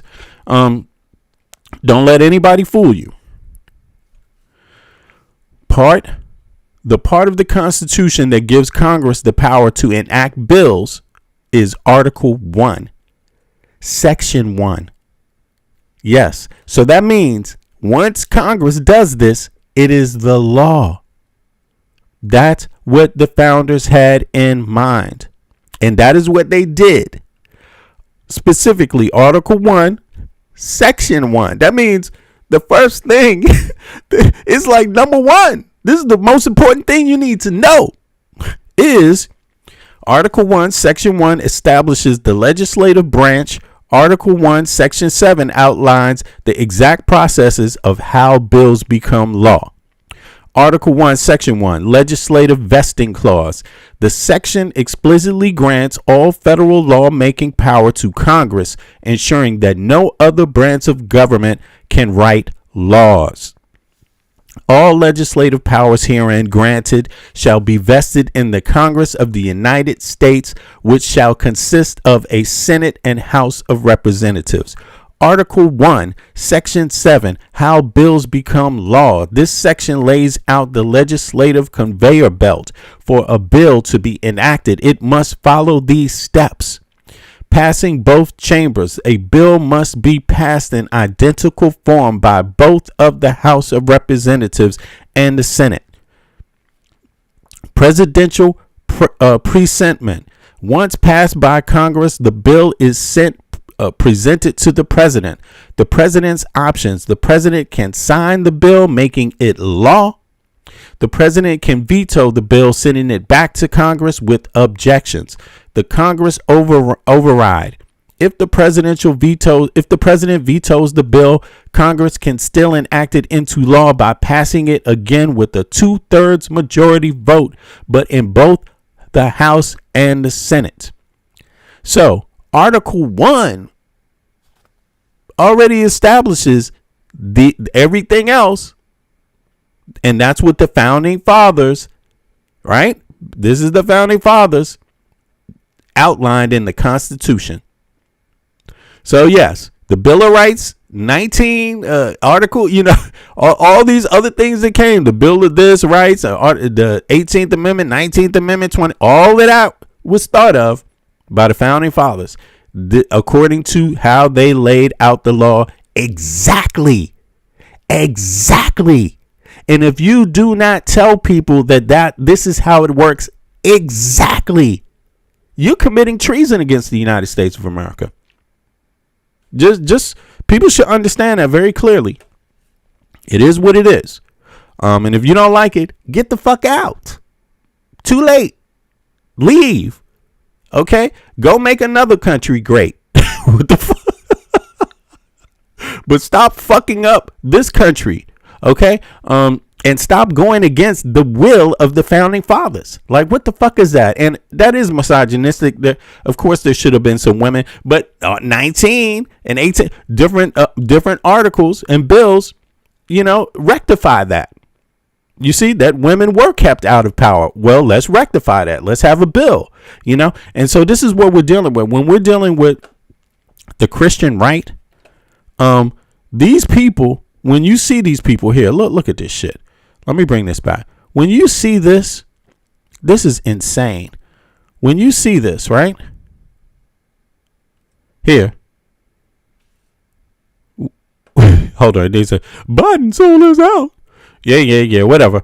But when you see this right here, let me show you this so you can see it. Boom. You see that cross? And I think this is what they mean. They believe women shouldn't even have the right to vote, That's what they mean. They mean that literally. That is what they mean. And if you are an American citizen and you still don't understand that this is what is going on in the country, I don't know what is taking you so long to figure it out. This is exactly what they mean.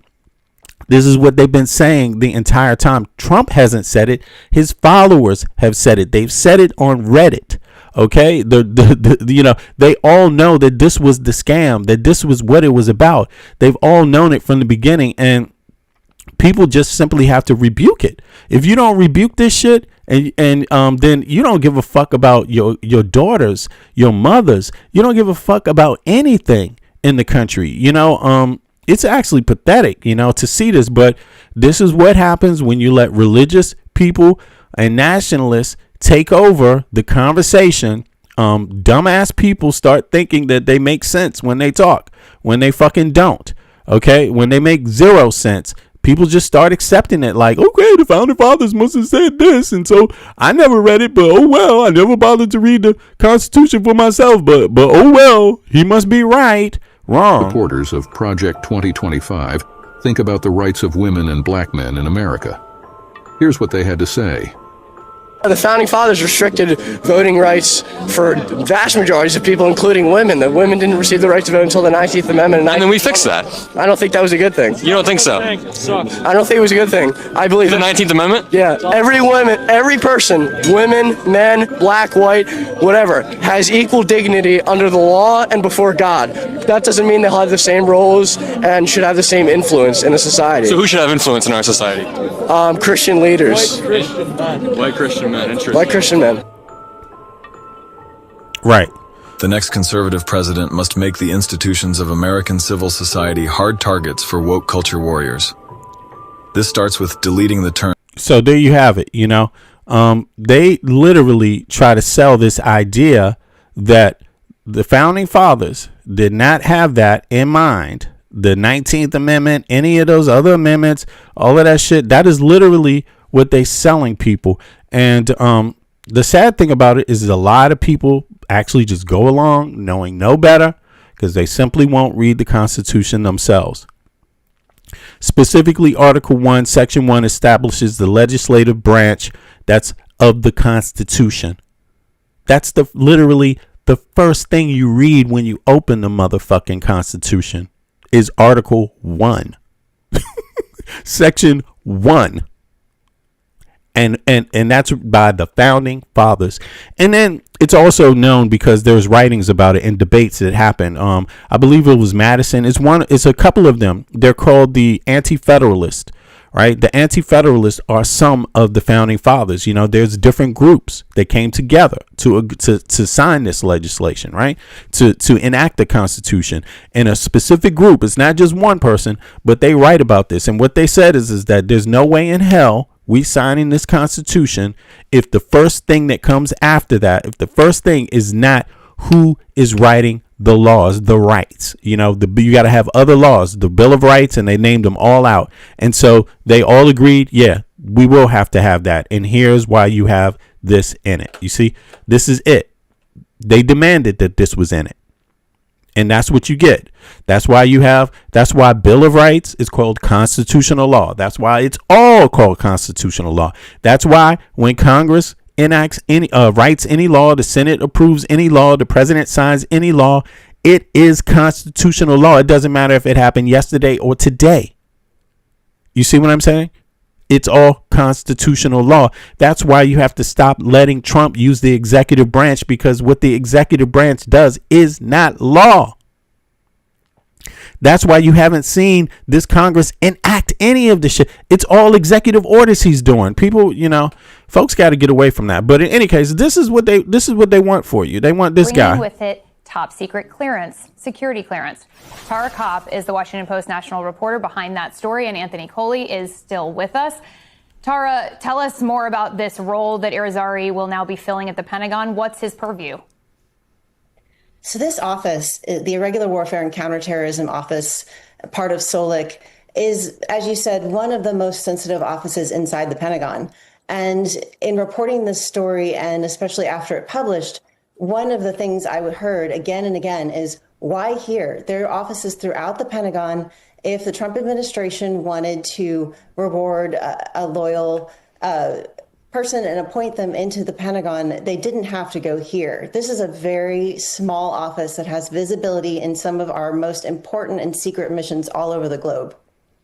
Tara, in a statement, the acting Pentagon press secretary said, quote, Mr. Elias Irizarry is a qualified, patriotic young professional, and we are proud to have him as a political appointee at the Department of War.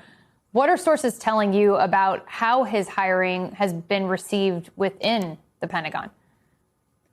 It's raised significant concern. One, this is not a junior position at the Pentagon, and Elias is a pretty new member of the workforce. He graduated in 2024 from the Citadel. He had excellent academics there. He reapplied after he had been discharged after the January 6th attacks and was allowed to pursue and complete his degree there. And he is just now joining the workforce. So again, the question really is, why this office? Why such a sensitive office that has visibility over everything we do? And it's not just top secret. Some of these missions, they are secret. Essentially, what they're saying is that, if you follow this kind of scam, if you just pretend that you're the same, like, in other words, get a blue hat that says, make sure America is great. Get a blue hat that says that. Carry a cross that says, I rebuke you in the name of Jesus, right? Threaten to want to hang the president. That would be J.D. Vance this time around, right? And take a shit on MAGA Mike Johnson's desk. You have a chance of succeeding, right? And do it all because the founding fathers said so. You got a chance of succeeding. If you try to skew it to Allah says you're great, wrong. They won't let you do it that way. If you say Buddha says they don't want that. Just mask it in Christianity. You see what I'm saying? and don't forget to carry your flag, and it's totally legal. I do this in the name of saving my country.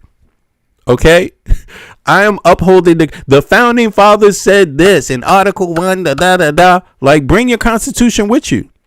And dare a motherfucker. And also, put all of these Bill of Rights. My thoughts, my suggestion, and I said this before. I've said this sometime. Maybe I haven't said it recently, but I've said this maybe like 9 months ago, when DC, when the National Guard was being called to DC. I told people, no, you need to go out there with spray paint on the streets in your neighborhood and write down the Bill of Rights, so these people understand the block that they are coming on. People know what their rights are, and that it applies to the police and the National Guard. It applies to everyone equally. And register to have a gun. Like, seriously. Like, and this is what people need to do now. I mean, if you ask me, across America, if you believe in your rights, make sure that where it goes down at, any man that falls is falling on a part of their Constitution. Let them know that you take it seriously. Let them know you take it seriously, because right now they don't think so. They think they're the only ones that take the Constitution, even though they don't even know what the fucking Constitution is, because obviously they don't fucking read it. Like, you heard their followers, they don't even fucking read it. You know, so compartmented information that only a few handful of people will know about as they're ongoing. So there are a lot of, as one source told me earlier today when reaching out, there are qualified previous military and defense professionals who would love to have a chance at this position. Instead, it's been given to a political appointee. Anthony, is the scrutiny well placed on this appointment? What do you think is behind it? Right. This is really deeply, deeply troubling. And it represents, I think, a key difference between what we saw in Trump 1.0 and Trump 2.0.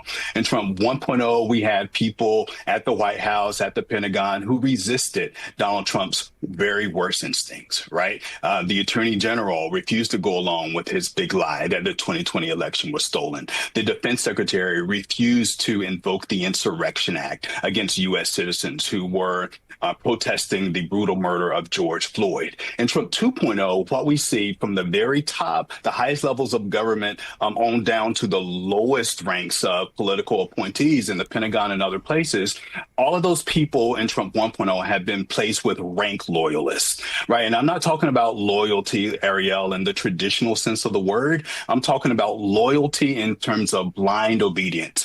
The Trump administration, Pete Hegseth and others. Right. He's not talking loyalty to the Constitution. It's blind obedience, because listen, what they are doing is against the Constitution. Everything Trump is doing is against the Constitution.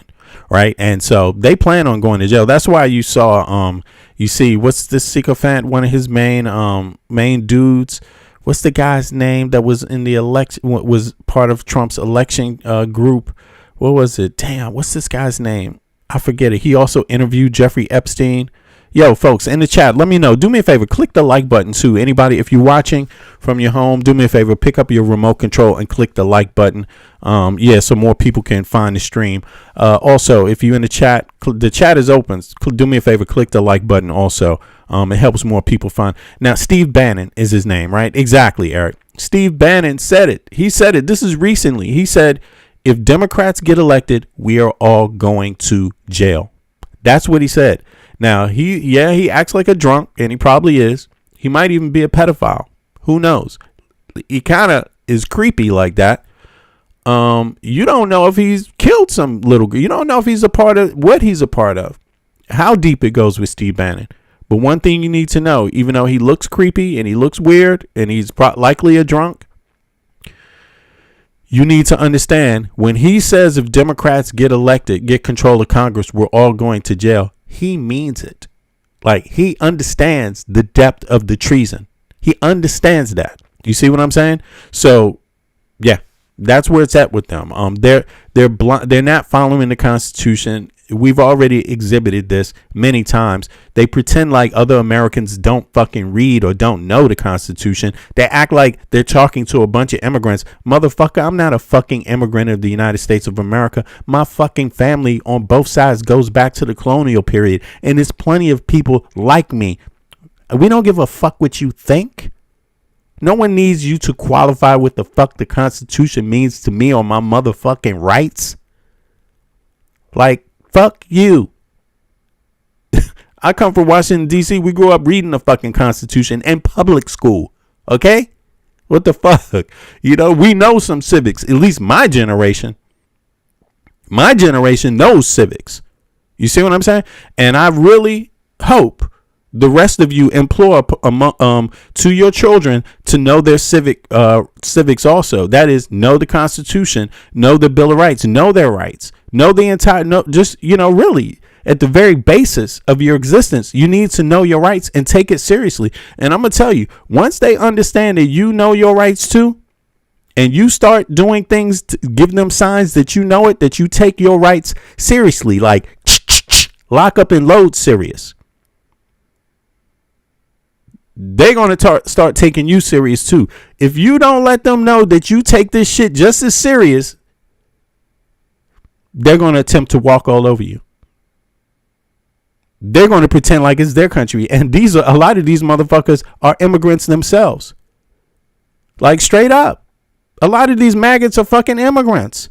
Acting like they're going to relegate who has rights and who doesn't have rights. I'm serious. Marco Rubio, first generation. Plenty of them. Goddamn, what's this goddamn Fox News dude? I can't stand his goddamn ass, but he's one of the most popular ones. Second generation immigrant. Like, damn, it's so many of them. Tario, Rico, whatever his name, Tario, leader of the Proud Boy, first generation American. He's a with an anchor baby. That's what they call him. Like, seriously, that's what they are.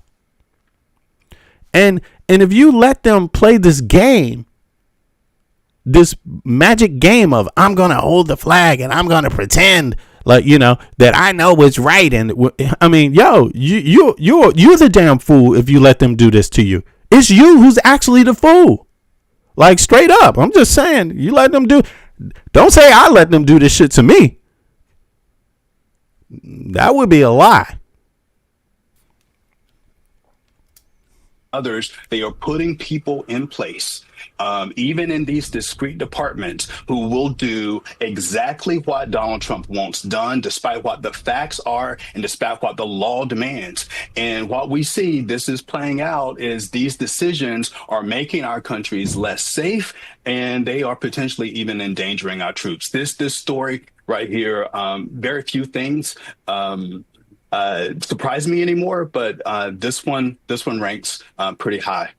So how about this one in that context, Anthony? This comes on the heels of the Trump administration naming Bill Pulte as the new acting director of national intelligence, despite having no intelligence experience. He's also someone who has used the office at the Federal Housing Finance Agency, his office, I should say, to accuse Trump enemies and foes of mortgage fraud.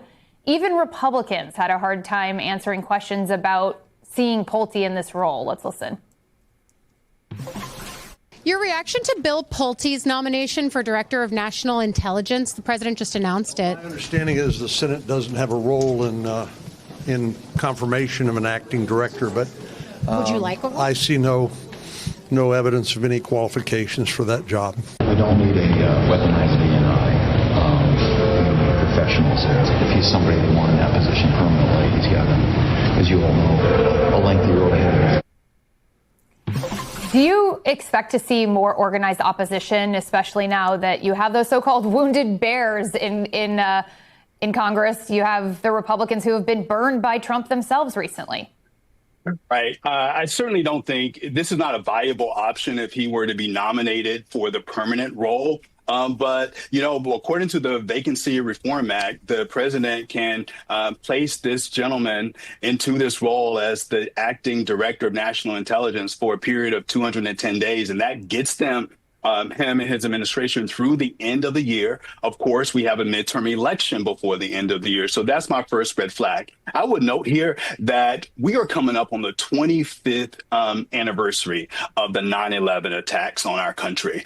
And one of the lessons of 9/11, what we saw in that big commission report, was that people at the highest level of the federal government failed to connect the dots, that there was nobody who was responsible for all looking at and analyzing all of the intelligence coming from various levels. And so Congress passed a law that created this position and required the DNI to have broad, exceptional national security experience. Bill Pulte does not have that. And I think the central question that this president or any president should ask when making an appointment like this, does the appointment make the American people more safe or less safe? And it is very clear, based on his lack of experience, that Bill Pulte's temporary appointment will make our country less safe. That's certainly the question on a lot of Americans' minds when they read these headlines. Tara Kopp, Anthony Cole. Yeah. So, but these aren't the only jokes. I mean, there's plenty of jokes coming out of the news cycle right now. Kash Patel is also one of them. Hopefully things differ, but let's check out this. Let's see what Brian's saying about Kash Patel. Did a transcribed interview with members of the House Oversight Committee just days ago, and something that was especially striking was the extent to which, according to what you and other members said in the aftermath of that interview, the extent to which Pam Bondi redirected attention onto Todd Blanche. So can you speak a little bit about Todd Blanche's culpability in this? Yeah, do me a favor, click the like button also. Yeah, because it helps more people. Let me see how many likes we got so far. 75 people in the chat or watching, 75 people watching. Let me see. Boom. Maybe it's probably more. YouTube is like somehow they block a lot of, it doesn't show you the analytics properly only until after the video's done. I don't know why that is. Maybe it's my security or something doing it, affecting this, that affects the stream. But in any case, I'm streaming from Copenhagen, Denmark, for those that don't know, although I'm an American citizen born and raised in Washington, D.C. Now, let me see here. 44, we got 73 people watching. Do me a favor, let's get the likes up if you don't mind. If you haven't clicked like, do me that favor because it's going to help more people see the stream later. Exactly. And even now, since we're still live. But in any case, there's more news, and it's about Todd Blanche, Pam Bondi, and what they've been up to. So let's hear it. As it pertains to Pam Bondi's own testimony. Look, I think first, Pam Bondi was the Attorney General. At the end of the day, she's responsible for what happened at the Department of Justice. Obviously, when she came in to interview with us, it was after she had been essentially fired by Trump for being AG. And it was just really striking how Oh, yeah, do me a favor. Anybody can hop up. So don't relegate yourself to the chat if you really got some important knowledge to share. But listen, how this works is that I'm the host, right? So I can't host it and actually watch your questions and stop for one particular individual like that. But if you want to engage me, you want to, have a back and forth dialogue that actually is useful to the audience, not just the people in the chat, but the people that are watching, hop on up. Here's what it's right here. I'm putting the panel link in the chat. It's easy to use. If you know how to use YouTube, then you know how to use this too. Same type of digital media, right? Everyone's welcome. So do yourself a favor and hop on up. Because I like to catch people by surprise with questions too. You see what I'm saying? Yeah. And when you hop up, I get to do that. We get to have that back and forth. So let's do that. 30 times she deflected blame to Todd Blanche. So why were the redactions made mistakes in survivors' docs? Well, that's a Todd Blanche of the redactions.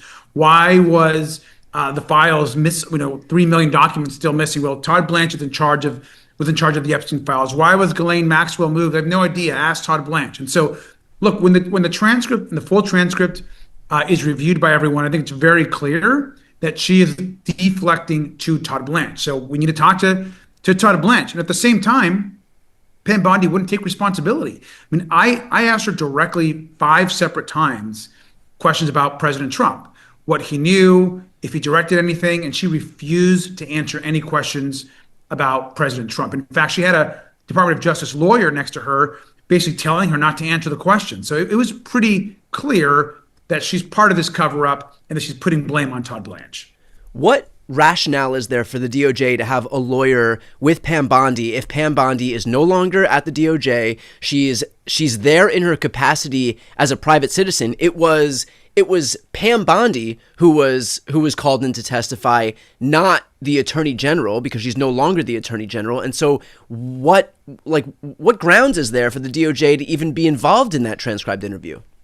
So we actually raised the exact question. One of the things I want to highlight here is that, so there's this contact point. There's this intersection between between Trump, Epstein, right, and white nationalism, Christian nationalism in the United States of America, right? Sadly enough, it's sad because there's plenty of people that are Christians that aren't racist. There's plenty of people that are Christians and they're not using it, they're not weaponizing it against other people. It's just their personal belief, something they practice at home or something they carry in their heart with them, not something they use to harm other people with or to try to attack other people that may have a different religion. You know what I'm saying? The United States from the beginning has had people with different religions. That's why our Constitution is the way that it is, because even the founding fathers knew that if you try to enter religion into the state, you wouldn't even have a country among the founding fathers because they didn't all agree. about their own religions. They have different, even though they were, a lot of people will point out that even though many of them were Christians, you have to understand that doesn't mean they shared the same Christianity. They didn't have that in common. And also you need to understand, even outside of religion, they fought each other on the ground militarily. Yes, Americans fought against British. French people fought against British. People of many backgrounds. Spanish people fought against British. Natives took different sides with different groups against different, to support different powers according to their politics. African Americans also fought the British. African Americans also fought with the French. They fought with the Americans. They're different groups. So then colonial history. You have people that were crypto Jews. You have people that were crypto Muslims. People that because of the I forget the term for it, but because they were forced to hide their religion and convert, they're conversos. You see what I mean? But when they came to the Americas, they were slowly able to start practicing their own religions too. So that's why the founding fathers left out religion. See, you got to understand that's the history. It's not, see, you got to know American history, colonial history, to even know what the fuck is going on in the United States or Brazil or Canada. You got to know, or Mexico or Colombia. You have to know Pan-American history to know American United States history. You can't know it if you don't know the whole thing. You can't, and we got to stop letting people take charge that that could care less about their own history. They just want to talk about the parts that praise them, me, and they try to put themselves inside of something that they ain't even fucking part of. That's what MAGA does all the goddamn time. They got people that ain't even been in the country talking about the founding fathers. You know what I'm saying? What the fuck? They don't know anything about, it's embarrassing. It is embarrassing. But having said that, Kash Patel is one of them. I mean, what the fuck? With James Comer and the DOJ, no response. James Comer has the ability as the chair to allow the rules of the TI. We've found it to be highly unusual and unethical for a DOJ lawyer who currently works for the DOJ to also serve as private counsel to Pam Bondi. And especially when that lawyer was turning to Pam Bondi and basically telling her, don't answer that question, or responding on her behalf. And when I mentioned President Trump, this lawyer would basically say, we're not answering those questions about President Trump. So it's obviously pretty clear what's going on here. They're controlling the testimony, and at the same time, Bondi wants to deflect all of this to acting AG Todd Blanche. And so frustrating, but also really clear that Pam Bondi won't answer questions about President Trump. We want to know why, and it puts the blame on Blanche for the investigation. So I had mentioned that this was a transcribed interview, and this wasn't a closed-door deposition. So can you speak about the difference between a transcribed interview and an actual it's also a fallacy. People think that, listen, this thing about the founding fathers, even they believed, many of them, they've talked about this, they've written it, that their actual belief in God, even if you want to go there to some belief in God, which they didn't want to go to because they would be fighting among each other again, because you had Catholics and Protestants in different denominations that were at war with each other. You got to understand that. But even many of them knew that the God they're talking about, if they want to bring it up, is the same God the Jews worship and the Muslims worship. So how can you be a Christian nationalist talking about the founding fathers and you don't even understand that?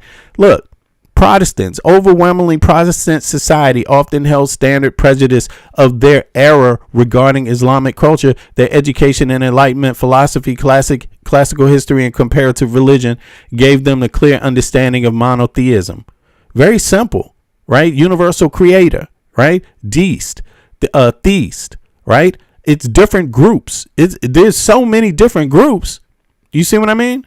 There's so many different groups. It goes beyond even just Islam, Christianity, and Judaism. You see what I'm saying? You see what I mean? Like, seriously, nature's God, That's what Thomas Jefferson believed in. Nature's God. Okay, you see what I'm saying? So it's a Christian specific term. Nature's God. You see, that's not a Christian term. The word God is, but when you put nature together with it, no. And they did it specifically to be inclusive, you know. And so people, you just have to, but listen, the easiest thing to do is just drop the bullshit and understand that, listen, you ain't no better than anybody else, and you're not given rights you're not given any more rights than anyone else. You are just equal. And that is how the law is to be applied. And you don't have more right than anyone else. And it doesn't matter where the conversation goes. If it goes to the Constitution or it goes to your religion and your Constitution ain't shit if it's practiced equally among all people and fairly among all people. It doesn't matter who you are, your gender or your color or your ethnicity or anything else. Okay, if you are not willing to give the next person the same just due that you wish to others to give to you, you are the problem. So if you can't understand the complexity of all that other information, you should be able to understand how I just simplified it and broke it down for everybody. Deposition and why this was the interview and not the deposition. So the deposition has much stricter ground rules. And so a deposition would almost always be under oath. It would be oftentimes videotaped and released to the public. There's strict ground rules about the amount of time and the length of depositions. You essentially are compelled to answer every question that you're asked. A transcript interview is oftentimes not under oath. It's oftentimes not videotaped. You're not compelled to answer these questions in the same way. And so it was pretty clear that Comer wanted to give Pam Bondi a pass. I mean, he could have made this a deposition, and he chose not to do it. And unfortunately, the majority and the chair have the power to set the rules of these depositions and these interviews. And so James Comer continues to play cover up for the White House. Pam Bondi should have been both under oath, and that should have been, quite frankly, it should have been a hearing with the public there in the room. And of course, we don't see that because I think a lot of these folks are being protected. What possible rationale could there be for James Comer to not have this be an actual deposition under oath, other than like, you know, the obvious, which I think we can all see, which is that the Republican Party, all of these members of the Republican Party are engaged in this cover-up. But what rationale is there not to have this thing under oath? Well, there isn't one. I mean, you just said it right there. There's no real reason for doing it this way. I think his reasoning was because she's no longer the Attorney General. I mean, that's BS. Hillary Clinton was no longer the Secretary of State when she was deposed, when there was a clear transcript of that interview, that videotape that was blasted all across the country. So he could have videotaped this. He could have set rules that were much more strict, but he really chose not to. And I think it points to this broader Republican Party. I mean, I think this image behind him, this means he's a decorated, he was in the military. He's a decorated vet, right? Isn't that what this, is this that, or what is this? He has a folded flag in a triangle in a pyramid shape. What does that represent? That's military. Oh, what's up? What's up, Michael from Brooklyn. What's up, bro? Yeah, come on in, man. Hey, man. How you doing? Good morning. Good morning. No, that is a sign that he is military. Okay. So he served, especially with that flag and that triangle. Right. In that position. Yeah. I just thought that was interesting. Because I didn't know that, but it's not uncommon. And many representatives have served in the military also. So yeah, but listen, bro, how's everything? What do you want to say about this? Anything that I mentioned earlier? You want to tap in on? No, I mean you're pretty spot on, right? About the the obvious corruption, the hiring of the loyalists, of obviously the insurrectionists, right? Mm-hmm. Yeah. And oh God, bro, damn. Blatant corruption, right? Blatant corruption, right? Yeah. And it's to ensure, like, this administration, I think, even when they hire someone for the smallest positions, right? Because this, that position isn't the most visible position. It just goes to show that if you do support this administration or this in particular president, that you will somehow be rewarded. Yeah. And there is nothing that anyone can do about it. Yeah. That's the sad part. That's the sad part. Yeah, they pardoned him, and so he's allowed. And then on top of that, there's no one to object. Isn't there supposed to be others that? I mean, Congress could object. Congress is the base of it all. If Congress, the houses, Congress and Senate don't move against it, then it will be, right? Yeah, I mean, I think even if there isn't, laws or regulations set in place, Congress and the Democrats included should be writing up legislation to prevent this from happening in the future. Right. Yeah. Everything that he's doing, I think on the progressive note and a bipartisan note, because we don't want for the left to do the same. They would call it hypocrisy. They would call it out, and we don't want for future conservative or Republican individuals to continue this trend of hiring loyalists, right? Of hiring individuals who disrespect the Constitution by hosting an insurrection or trying to insurrect our country's government. Right? What we're doing when we hire individuals like this former insurrectionist is sending the message that it's okay to be as violent as you can, even in terms of overthrowing our government or attempting to overthrow our government. And if you are loyal enough, we will put you in position, right? And I think, maybe that's how this administration going forward is going to start rewarding, its loyalists that they've diverted from this slush fund. Maybe this is the new way. This is the new president of saying, hey, you know what? We're not going to pay you, but we will find a position for you. Right. Yeah, exactly. So it's just part of the same corruption trail. Yeah, exactly. So let me see. You said Congress can enact some law, some legislation, but can they do that? Like, because if he's given a pardon, can they write a law that gets around a pardon, like when it involves government agencies, for example? I mean, because look, the dude was involved in an insurrection. How the fuck can you work for the government? It's essentially hard, right? Because the president has broad pardon power. He can pardon anyone for any reason. That's the tougher issue of, being able to write in legislation that covers someone like this former insurrectionist, right? In other words, you could kill the president of the United States of America, and then the next president can pardon you, and you'll be perfectly fine, right? Yeah, essentially, as long as it's a federal law that you have broken. The president has, that's the one thing with executive power. Yeah. Right. I think they've discussed this in previous administrations, that the one thing that the president has, I think, that doesn't involve the other branches of government is the pardon power. That's kind of his most powerful tool.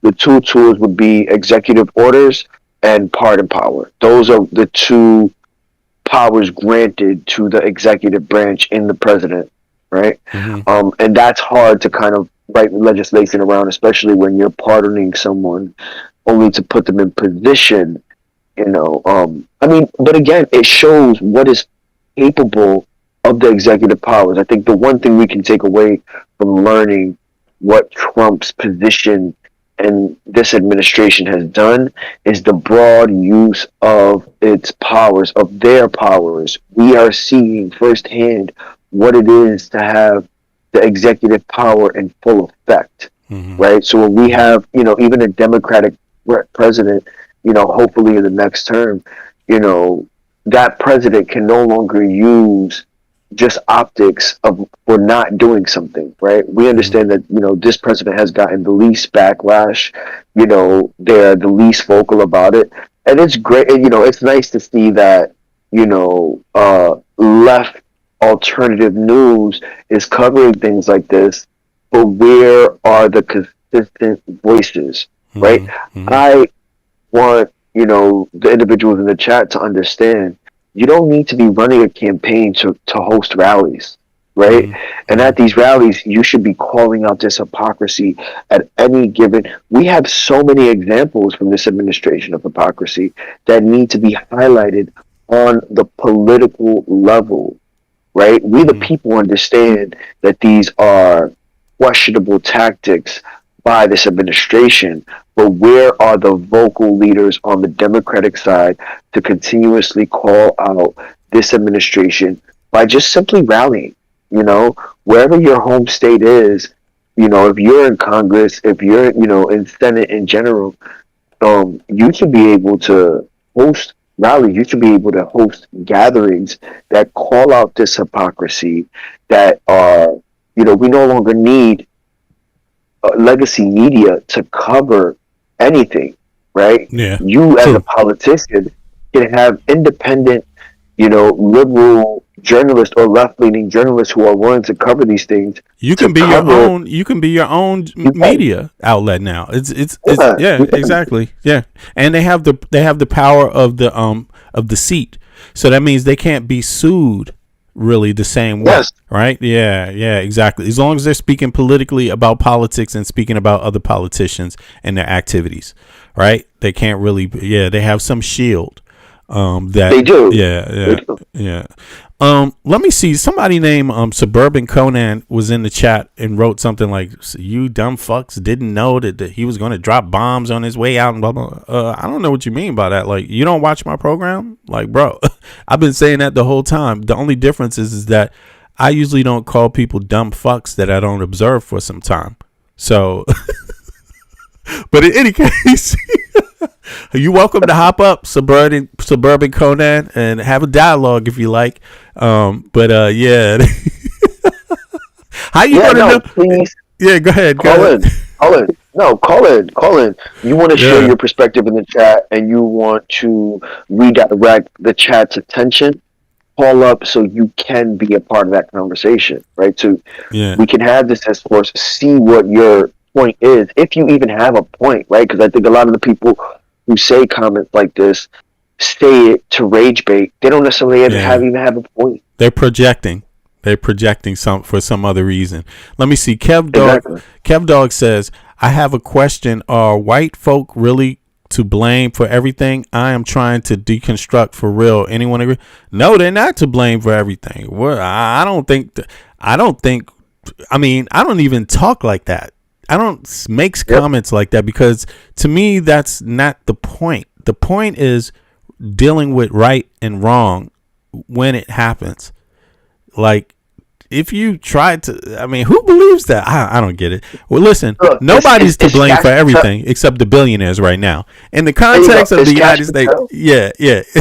Go ahead. No, is Cash Patel white? Yeah. Right? Is Enrique Tarrio white? Yeah. We have is Marco Rubio white? Yeah. He's questionably right. Is Clarence Thomas Hispanic? Is Clarence Thomas white? There you go. Yeah. Is he white? I don't know. I was talking about him. But I don't think so. But in any case, I've been some far left channels lately, and they think it's all white. Oh, really? Well, I'd be cautious about calling people far left, because listen, if you don't involve yourself in voting, and you don't involve yourself in what is it? What's the term for it? Actual persons that are involved in, like, running for office, making legislation, a government official, a Supreme Court justice, making a ruling. If you're not involved in these things, then I wouldn't call it left, right? I would call it something else. And I've been working on that too. There's a lot of people in America that they don't vote, and they don't play a part in any real political conversation. So to me, I just think, right or left, that should be used or for who is involved in politics. Who cares? There's a lot of Americans that literally don't care. It's only when they want to blame somebody that they bring up something. And I think a lot of that language comes out in that way, like white or black or these kind of things. It kind of represents that they're not really involved in voting, or not really engaged in the laws, or don't have faith at all in the system. For me, I can understand being frustrated, but I don't think you can narrow it down to color, because fascism doesn't have a color. Rapists don't have pedophiles don't have a color. It's behavior that I think is the issue, that people need to focus on. Now, it may look a certain way at certain times, you know what I'm saying? But that's only, I think, when you try to microanalyze it, when you look into a specific little area and say, aha, they look like this here. Yeah. If you go to Africa, a lot of people look black. They have different politics, though, in Africa. It's not based on their color.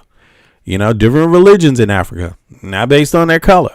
Different, form of politics, not based on their color. And I think that's pretty much the same in Europe. Different politics is not based on their color. It's not based on what they look like. They have left, they have right. And, the color, if you're looking at trying to make some connection to their color, I think it largely doesn't apply. Asia, look at China. Are they all concerned about their color? Who's to blame in China? Anyway, yeah. Who's to blame in Asia? Who's making all the problems in Asia? Is it the Asian man? Nah. That's how I look at it. I think it's not good to go about it that way. That's all I'm saying. Like, yeah, there's racism in the United States. A part of fascism is racism. And when you look at who is largely spawning the racism historically in the United States, they have looked a certain way. But if you examine them, they don't even know what the fuck they are. It's just pure nuttiness. You know what I'm saying? If you ask me, it's pure nuttiness, for people to go down that path, because you might look a certain way, but it doesn't really mean what your heritage is. It doesn't mean what your background is. I think a lot of people use that stuff in ways that's not helpful. There is something called, there is bigotry. And of course there's isms, racism, classism. There's all of these things, but it doesn't mean that, just because there's racism doesn't mean that it's really largely race that is the problem. No, it's ignorance. People thinking they're a part of a different race. It's pretty much ignorance. You know what I'm saying? Like thinking that their color. I said this before too. It's one of the lines in my rap, one of my rap songs. They don't know. Saying that skin color dictates your race. They calling you an idiot to your face, and it is. They're calling you an idiot to your face because your color doesn't dictate your race. Racism is trying to insist that your race has something to do with your color. That's racism. The opposite is when you realize it doesn't actually, you know what I mean? Or even your color doesn't dictate your ethnicity. Doesn't it dictate your nationality? Doesn't dictate much, you know what I'm saying? So, yeah. But yo, now let me see. So here this guy is going to be, you got Blanche, you got Bondi, you got Patel. What do you think is going to happen from here on, like up into the election? Do you think anything can be done before the midterm elections are finished? I honestly, I don't, unfortunately, right? Like the Republican Party is so in lock and step that there's nothing that we can do until we overturn this majority, and start investigations, right? Because they'll never sign into law, any form of investigating until we have a majority then, right? Like, unfortunately, he's holding the Republican Party hostage, whether they want to go against him or not. Right. I think you have very few Republican representatives who are pro-Trump, but they won't ever speak out against him. Right. And the ones that we have examples of are ones who are already getting out by force, right, or by election, right, and they're already going to have someone else who's representative who's representative of that state in the form of a Senate, right, of a senator. So they're the ones on the way out are the ones who are speaking against Trump, and the ones who are already in don't want to jeopardize their future by speaking out against him because they know the Republicans, the individual people who vote Republican, hold Trump in such high regards that it's essentially career suicide at this point on the Republican side to speak against him. It's unfortunate. Yeah. We won't get anything. Kev Dog got another question. Let me see before we go on to the election news in the courts. Kev Dog asks, what do you say to the well-spoken YouTubers that have great arguments to blame white folks, especially in light of MAGA moment? I think, well, I need to see the specific clips to really know what you're talking about. But I think this is what people need to understand outside of the United States. Outside of the United States, you need to understand that when Americans are using these terms, it needs to be held to what's going on, the history of the United States of America. Maybe it can be used broadly in other countries, not broadly, but in other countries too, that have a similar history as the United States of America, right? You might be able to make in some places those arguments, right? So in the U.S., I think to understand what, and again, I haven't seen the clip, so I don't know who you're talking about. Who are you talking about? Who are the well spoken YouTubers that you're talking about? I would like to know that. But I think generally speaking, it's not healthy to lean on color when you're making political statements. I don't think it's that best to do. I think it has some built-in blown out bridges. You see what I mean? You're only going to get so far doing that. You see what I mean? And you're not really speaking to the real issues, I think, when you do that too heavily, right? Yep. Now, because it's different. You have different. You want to fix the ideology, right? The ideology of it. It's not to say that racism doesn't have a place in this current neoconservative movement, right? Like, just because it's popular to be, a racist in this current climate of neoconservatism doesn't mean that it's exclusive to just conservatives in general or Republicans in general, right? I think we understand the role that, racism has played, but racism comes in different forms, right? Racism comes in different forms, even in the form of hating discrimination, your own race. Yeah, discrimination, right? Even if it's discriminating against your own race, and advocating for your own disenfranchisement, like the Clarence Thomases of the world. Crazy, right? It doesn't mean that that's the position you have to hold in order to be in or believe in this current administration. It just so happens to be that most of the individuals who do believe in white supremacy align themselves with this administration, right? Yeah. A form of ultra nationalism is more so what this current administration accepts, right? Because the Enrique Tarrios of the world, which is the leader of the Proud Boys, he's Cuban. He's an Afro-Cuban at that, right? Yeah.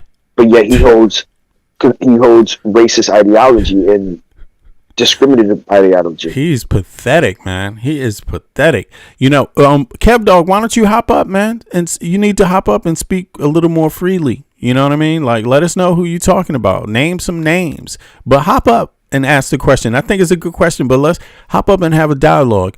And anybody else that wants to talk about that, but me, generally speaking, I don't think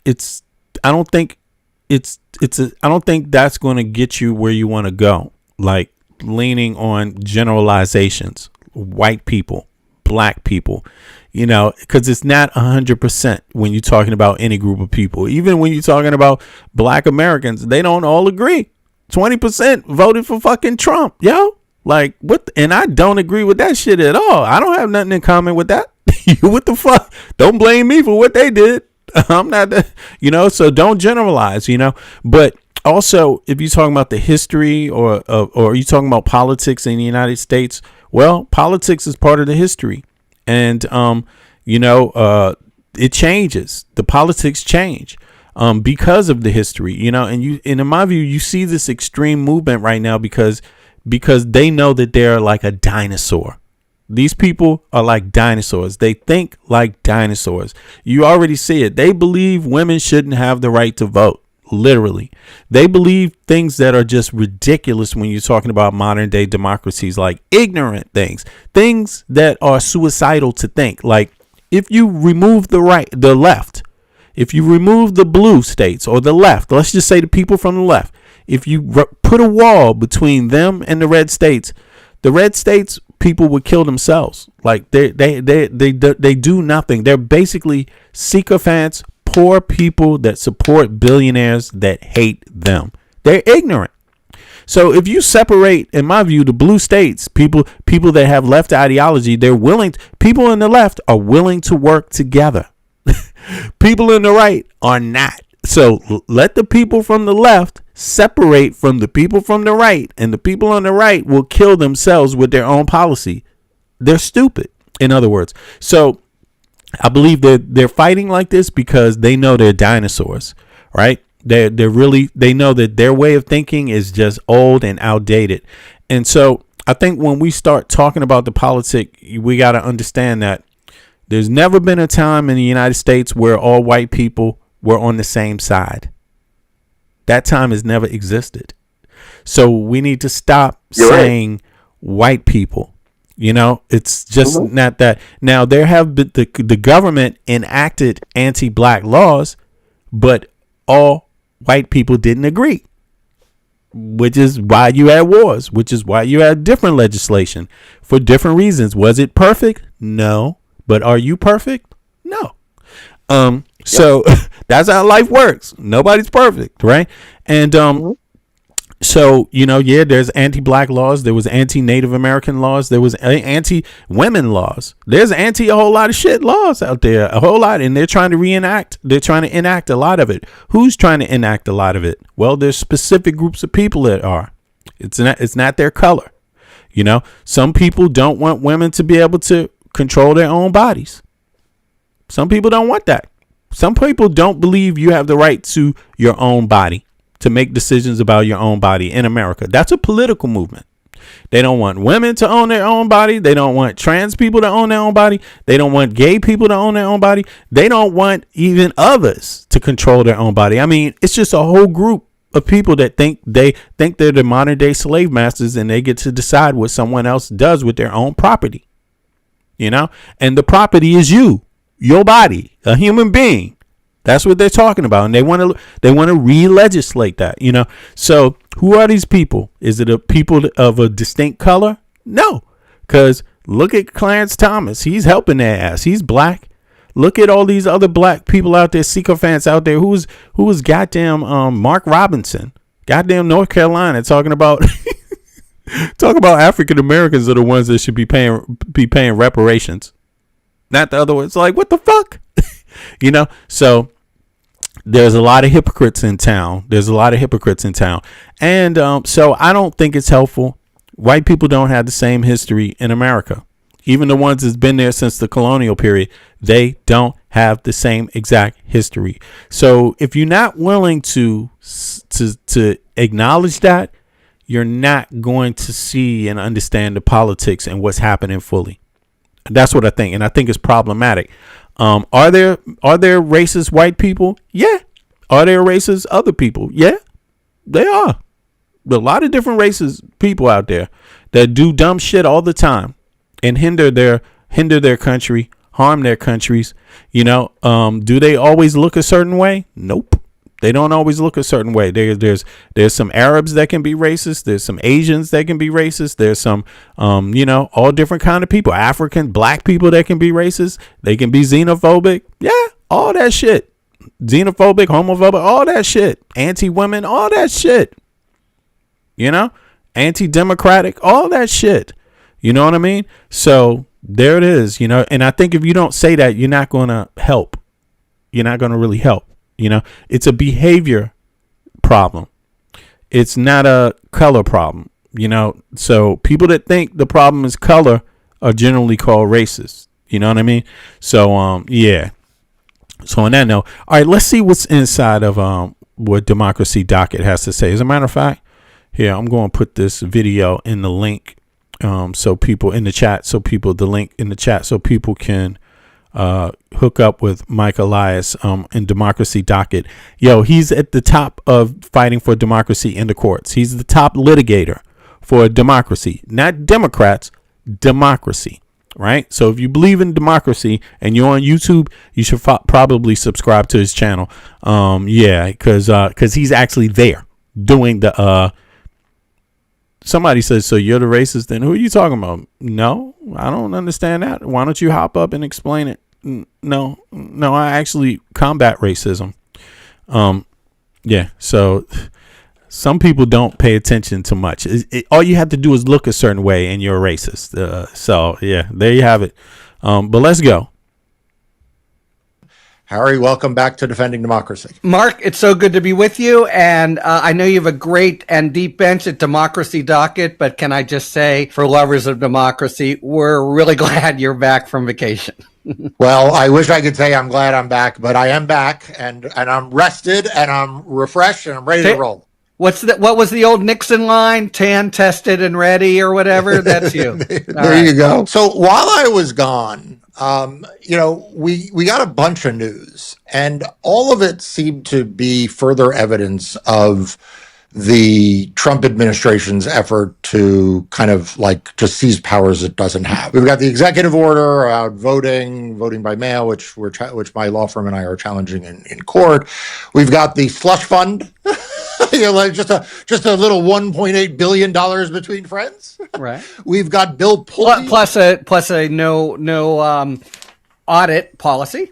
Yeah. No audit policy. We've got Bill Pulte, from the Housing Administration, now being appointed the Director of National Intelligence. Kind of, what is your overall take of like where are we? Where are we in the authoritarian, matrix here? I'm glad you asked, and it really is. When you're here day to day, you're bobbing and weaving and trying to register the outrages on scale. I don't know if you have this impression being away, Mark, but I found the slush fund really a bridge farther than he'd gone so far. It's always the case. I would say 90% of the things he does, you would know better, but he's just completely steamrolling Congress, ignoring their constitutional authority and responsibility. And that was the case here. But the overall confluence of the, again, transgressing Congress's appropriation responsibility, completely, not just bypassing, but defrauding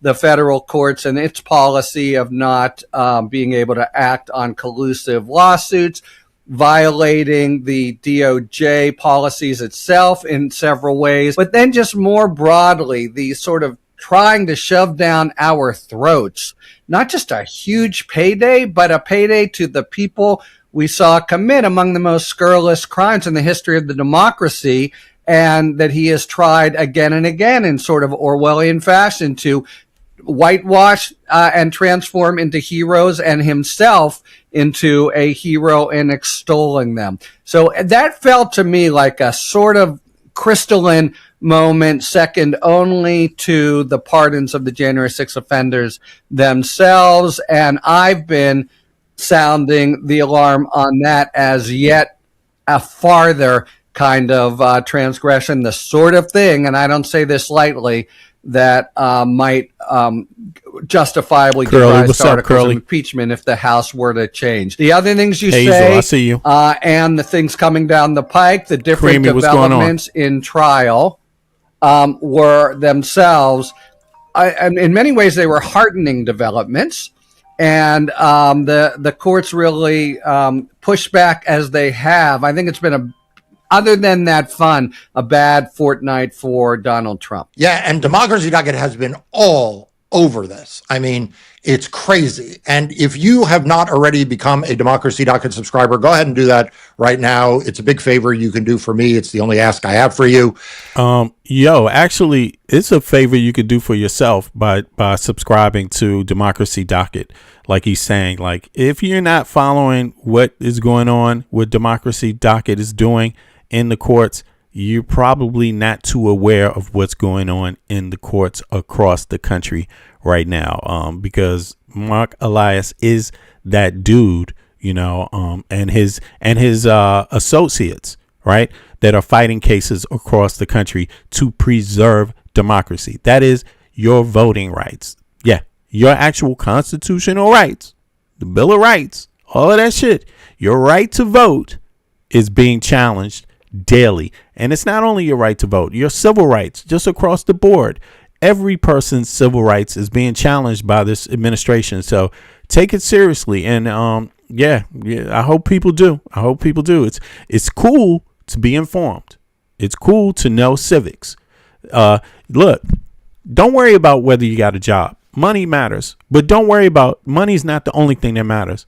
Knowing your rights matters, and knowing what's going on in the courts matters.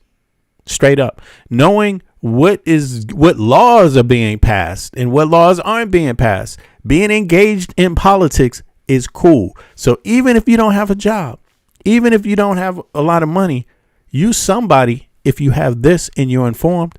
That separates you from anybody else. A person with some money and is not engaged in their politics is fucking ignorant. That puts them lower on the scale, like on the equality scale. I'm just telling you. That's how it works. You need to be informed so that people know who to give a job to, who to help. You see what I'm saying? You can't lift everybody up that doesn't want to be a part of doing something to lift everyone else up. Also, you got to be able to lift somebody else up too once you get lifted up. So knowing your civics is part of that. So let's go. Click on the link on the screen in front of you or in the description below, or type into your browser, democracydocket.com/YouTube. And it is the best way to support Democracy Docket and its efforts. Now, look, I want to talk to you particularly about the case and the courts and the slush fund. I'm very struck by the fact that a bunch of former federal judges filed an amicus brief or some kind of filing, and it led the trial judge in Florida to say, wait a second, I need to know more about not even whether the slush fund is legal or not. I mean, this is the judge saying I need to know more about whether or not there was collusion in the filing of this lawsuit, the settlement of the lawsuit, and all of that. What do you make of that? Do you think, I feel like... Right. So now the conversation, since they shot down the slush fund and the Trump said, well, fuck it. We're not going to pursue it, even though they're trying to pursue it in different ways. Like Michael said, instead, they're going to give people that have no experience at all, they're going to reward them for their blind loyalty, like that young man they appoint or are trying to appoint to a security position in the U.S., who was one of the Jan 6 terrorists, really fucking terrorists. How you going to join a group of people talking about they want to hang the vice president? You think that's fucking okay in a democracy, dude? You can't wait. There's plenty of other tools that could be used. If you don't like the outcome of an election, why don't you fucking take it to court in the first place? These people don't even believe in using the courts. That's pathetic. That is pathetic. And you're going to reward a person like that? Come on, man. That is so pathetic. But in any case, the court's not even interested in that because the slush fund is already dead pretty much. But I believe, if I'm wrong, let me know. But the other thing that's popped up, because these people are so stupid, is the fact that there could be possible collusion in the what did they call it? They reached a settlement in the settlement case, right? So with the IRS, there's collusion. Trump colluding, controlling both sides. He's gonna order one side and his sycophants that work for him, his blind followers that work in the government, to make a settlement that rewards him something.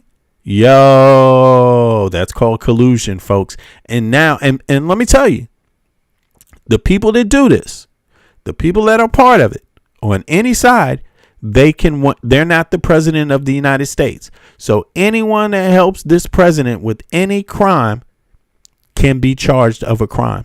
You can be charged of a crime, and you could be charged of a crime. So just think about that. What is Trump going to do? What's his plan? His plan is going to be to pardon every single person that had anything to do with his administration and took any command from him in his administration. Is that what Trump is going to do? You think he's going to do that? What's that going to be? 20,000 people? How many is it going to be this time? You know, Trump is going to have the biggest pardon list of any president, and it's going to be 10 times what it was last time at the least. You see what I mean? To make sure that people maybe evade somehow. And then there's still state charges. So yeah, I don't. If I was folks, I wouldn't be too sure that you wouldn't be brought up on charges when the next administration comes into power. I'm just saying. Get a judge that pokes their head up above the water line, and we think, okay, this is going to be the judge that holds them accountable. And then they kind of like say, well, there's not much we can do about it, and they move on. It reminded me a little of Judge Boasberg, who's been indefatigable, but has now been pushed back. For now, it's on rehearing in the D.C. Circuit by Judge Rao. I think, Mark, she was such a judge. And when she first issued her order and said there's no settlement here, she was obviously discomfited by what somebody named Creamy, this is what they wrote. He said, go fuck yourself. Yo, why don't you hop up? Why don't you hop up, Creamy? Why don't we have a back and forth dialogue, Creamy? Why are you hiding in the chat? Just hop on up, man. You don't know how to work technology or something? You a caveman? What's your problem? Panel up. Here it is, man. There's the panel. Go panel up. You want some attention from me? Let's have a back and forth. Let me ask you some questions live so I can hear your voice, so I can know who I'm talking to, and so I can catch you by surprise. All right? Come on up, man. Don't be a chicken shit. Quack, quack, quack, quack. You know, don't be a walking zombie. What and had shit. happened, felt maybe that they had manipulated her. And then these 35 judges, I think, both gave her the notion intellectually, but also the sort of steel in the spine to say, whoa, wait a second. And the important point there is it doesn't matter what happens with the fund. We may talk about this more, but all they've said is, this Thank just you, in, Tice. what a headline. They'll I see you, Tice. Thank you so much. obey a court order not to go forward. But she, what she's talking about is something very different. Did you, and you include the various lawyers, Boris Epshteyn for Trump, but also for the DOJ, the third ranking official signed the damn settlement agreement. There's going to be a separate inquiry that I think they'll try to dodge about whether they defrauded her. And as you know well from... Listen, here's the thing. Even if Trump pardons you,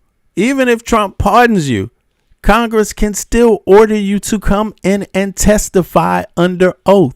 And if you lie, you can then go to jail. If you lie, you can then be charged thousands and tens of thousands of dollars. So anybody that is taking orders from Trump, you got to understand there is no protection. Even if Trump gives you a pardon for one particular act or whatever, you can still be brought before Congress to testify and forced under oath. And if you don't, Congress can then do something about you, because that's a new crime. You see what I mean? So don't get it twisted. There's no blanket immunity. The only person that has blanket immunity, and really Trump doesn't even have that, but the one that you could argue would have more, that actually has some kind of legitimate blanketing, is Trump. Nobody else. There's nobody else that has it. You see what I mean? Yeah. So just keep on doing what Trump tells you to do. Keep on doing it. Litigating, Rule 60 says you can reopen things. Rule 11 says you can sanction the lawyers. I don't think she'll have the wherewithal to herself unwind the fund, but I think she will be able to say that fund was, and the whole arrangement was collusive and bogus, and that sort of judicial finding will just go along with the fund wherever the political kind of battle continues, up to and including, as I mentioned, impeachment. So yeah, good looking out, Prey. I see you. Good looking out. I think it's A, big, and B, really important to recognize it's totally separate from the legal and political status of the fund and settlement itself. It's, hey, it's not nice to jerk a court around. I think that's what you might have done. I want to look into that now. And they'll say, oh, we don't have to worry about that anymore. And she'll say, oh, yes, we do. And I think she will prevail. The order and the alacrity with which she seized the 35 judges' suggestion tells me that she was kind of looking to give formal application to her obvious discomfort that she'd been made a fool of, and that's where we are now. One last point is, even if the DOJ and Trump have nothing illuminating to say, she's already appointed a murderer's row of 3 great litigators. You know them all: Faith Gay, Don Verrilli, John Gleason, and they have made it clear they're in there to advise her as she likes. So the both sides will be fleshed out. They'll have advice that I think includes, you've been defrauded. Now, is there Hey, Tia, I see you. What's up, Tia? Long time. Appreciate you. mechanism? I litigate a lot, but I have to be honest with you, I've never had a circumstance where a judge said that a case we settled needed to be investigated like this. What's DOJ's Right. So the judge of this slush fund said that the agreement reached by the IRS needs to be investigated regarding, what did he call it? Collusion. And that is going to be taken up also. Everything you've seen, in my opinion, everything you've seen out of the Trump administration, who is it? You got, what is it? Blanche, especially now it's Blanche now, right? It's all bogus. They're claiming that you can protect people, that all they're saying is that while he's the boss, no one is going to investigate anything that has anything to do with Trump. They're not going to investigate anyone who does anything Trump orders to do or asks to do or persuades to do. That's all he's saying. As soon as he's not, and he's not the head right now, but as soon as he's not in there anymore, as soon as there's a new administration, they will be doing exactly that, investigating all of this shit. And there's no way a pardon just allows you to walk free. Congress can always order you to come and testify and tell the truth to the American people. And if they find that you lie, that is a crime, and they can charge you with it. And you can be fined with jail time and a financial fee. So, it's very interesting that the judge said that. That I think includes, you've been defrauded. Now, is there a mechanism? I litigate a lot, but I have to be honest with you, I've never had a circumstance where a judge said that a case we settled needed to be investigated like this. What's DOJ's move here? Right, you were a former federal prosecutor. You know the department. Well, in a very, very different DOJ. Yeah, I understand a different DOJ, but you're as good an observer of this as anyone. Do they try to make, not like in a normal world, the lawyers at DOJ trip over themselves to go to the court and say, look, Your Honor, we understand you have concerns and we want to address them, right? They want to be viewed as being cooperative. Of course, we've seen this Department of Justice and this administration thumb their noses at judges. What do you think they do next? Yeah, so first, your initial point is really important. You've had regular professional AUSAs come in and do exactly what you have to do there. Mea culpa, really fall on your sword. Here, though, there's 2 problems. It's not just the simple intransigence that we've seen in other places.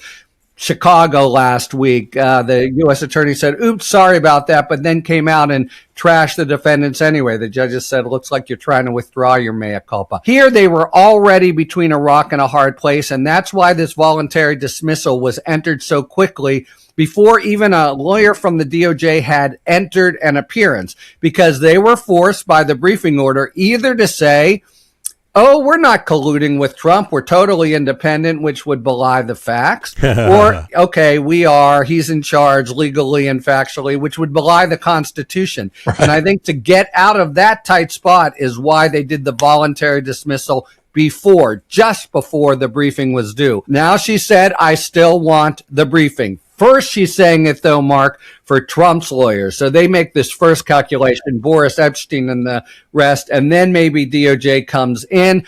I think there maybe will try in advance to say, oh, we don't have to answer it now. Look, we're not and she'll refuse it. And my best guess is they come in with a sort of blather that says, well, it's all over now, and it's non-responsive. And there may be the same kind of battle that Boasberg has fought since last March 15th And Crazy. just What's to up? mention it, you know this very well, but above Judge Williams, the 11th Circuit, above that, Supreme Court, Clarence Thomas is the circuit justice. I foresee some kind of procedural battle where the administration will keep its head in the sand and try hard not to answer her question because they look terrible either way, because it was, in fact, collusive. And it is Donald Trump, in fact, who controls both sides. And that means that they have nothing good to say to her. So they'll try to say nothing, but I don't think she will permit them unless countermanded by a higher court. So it's interesting. You've twice mentioned Judge Boasberg. He's the federal district court judge in Washington, D.C., who, as you say, is actually one of the few judges who really did stay at it. I mean, he was dogged, and this involved misrepresentations made to him as part of the cases involving the deportation of people to the El Salvadorian gulag, as I recall, and it was a little surprising to me that the D.C. Circuit did not have his back. Well, you would expect they would. So first, you're totally right. And he's been dogged with a capital D. He said, whatever's happened then, I still need to get to the bottom. And boy, does he ever, Mark. This concerns the question of whether a current sitting judge on the Third Circuit misled the court. This, said those planes are going to land to countermand what. It's a big question of intransigence. They bobbed and weaved to try to get at it repeatedly. And you're right. Normally, a court of appeals, even if they were holding against the district court, would talk about the learned district court that somehow didn't see. This was a judge that, I'm sorry, I hate to come to this conclusion, but I don't think there is any other, is clearly auditioning for the Supreme Court. And Boasberg, who, you know this, and I'm here to tell the Democracy Docket folks and Fed heads, is respected on both sides of the aisle, a really stand-up judge, Brett Kavanaugh's roommate in law school. And nevertheless, yeah, and Rao really went out of... Yeah, so they're essentially saying these conservative judges, they're all part of the same, buddy, right-wing kind of private groups, you know what I mean? Being nurtured to be extremist. And you're seeing that the U.S. has an extreme Supreme Court right now. It is anti-education. It is anti-women's rights. It is really the most fascist Supreme Court in the Western world. Like, they are at the head of the tip. You know what I mean? Most other Western countries concede that your country is stronger when everyone has access to education fairly. Obviously, that's not what goes on in the United States. It's a matter of how much money you have. That's different. Same thing with healthcare. The Supreme Court doesn't give a damn about America. These people get the best healthcare on earth, paid for by the American taxpayer, and not half, but maybe 40% of the American taxpayer is too stupid to want the same healthcare for themselves. I mean, again, education and stupidity, lack of education, massive amounts of stupidity, it's just, I'm embarrassed to be an American citizen for the first time in my life, and there are people that will say, well, wow, what took you so long? Well, I've traveled to a lot of places, and I know a lot of places ain't perfect, but not being perfect is different from having this level of corruption, this level of corruption, and also this level of incompetence and stupidity by your own by your own fellow citizen. I mean, I'm embarrassed because of a lot of my fellow citizens as Americans are fucking stupid. They just don't even know their own history of their own country, don't even know their own laws, and are easily used by billionaires. Like, that's not what's happening in the rest of the West. Everybody else in the West is saying, hey, you got to pay your fair share. And they're not putting the burden on the middle class and the poor. They're saying, first of all, you billionaires, you industries, you're not going to try to override the Constitution. And they put the foot down on Elon Musk, in Western countries. They suing his ass, and they're basically saying you're not going to come here and tamper with our elections either. Like, they watched the experiment, the same experiment that got Trump into office. They tried the same thing across Europe, and Europe shut that shit down early. They shut it down for what it was, and they're charging people too that played a role. Yes, people went to jail for spreading disinformation for Putin in Europe. People went to jail. You may not have heard about it, but yes, they did. In the United States, folks didn't. They were charged, yeah, but a lot of them got off too with a slap on the wrist, you know, and look at who you got. So European nations, Canada, they're smart enough to know that they won't survive the kind of treachery that has been unleashed in the United States. So they want to bypass it instead. And that they're wise to do that. They're wise to do that. If you want peace when you walk outside, don't follow what the United States has done. Like, that's going to bring you chaos, poverty, loads of sickness, loads of homelessness, right?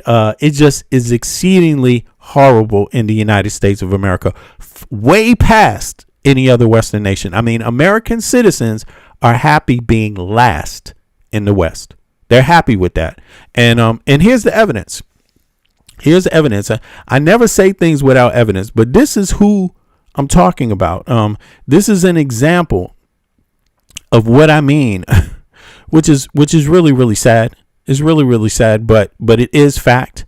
Not only do loads of Americans not know their own history, right? Have no idea about the history of the country, even though they're constantly quoting the founding fathers, the founding fathers. No, the founding fathers didn't say that. No, not at all. They didn't say that. They weren't thinking that. It's foolish. You've been duped. You've been told you need to read the Constitution and read up more about your own country, and don't let a billionaire fool you. Don't let a billionaire use your bigotry against your wallet, you know. And just like Johnson said, you know, if you want to pick a poor white man's pocket, all you got to do is make him feel better than the average Negro. And it's true. In the United States of America, if you want to pick the middle class white Americans' pockets, you know, largely, all you got to do is make him feel like he has more of a right than someone else. And they will say, here's my money. Take it, massa. You can take it all. I don't need health care. I don't need health care. Who the fuck is that for, man? Stop. The Supreme Court, stop trying to wipe away student debt. We don't need education. What we need is to feel better than the average Negro. And I'll be damned, you ain't going to do shit to stop it. Voter fraud? What'd you do? Voted twice for Trump. Really? 4 years ago, yes. Did you get in trouble for that? Yeah, I'm still on probation for it. Really? Yeah. Now, if I voted for Hillary, I would have got a gold medal. But you voted for Trump twice. Yes, I did, yeah. Yeah. So. I learned the hard way not to do it. But did you wear a mustache or anything? No, I was in two different places. I went to a different place. A different time. I voted one time, like maybe a couple weeks later, trying to vote at another place, someplace else. I don't know. I'm having like a big crisis because I honestly thought it was like libs that were doing it. Yeah. Have you ever seen any voter fraud? Yeah, me. I did it. You committed voter fraud? What'd you do? Voted twice for Trump. Really? 4 years ago, yes. Did you get in trouble for that? Yeah, I'm still on probation for it. Really? Yeah. Now, if I voted for Hillary, I would have got a gold medal. But you voted for Trump twice. Yes, I did, yeah. Yeah. So. I learned the hard way not to do it. But did you wear a mustache or anything? No, I was in two different places. I went to a different place. A different time. I voted one time, like maybe a couple weeks later, trying to vote at another place, someplace else. I don't know. I'm having like a big crisis because I honestly thought it was like libs that were doing it. Yeah. Have you ever seen any voter fraud? Yeah, me. I did it. You committed voter fraud? What'd you do? See, proud as hell. Yeah, me, I did it. You ever seen voter fraud? Yeah, me, I did it. That's what I mean. I'm ashamed. This is the stupidity in the U.S. This is what it is.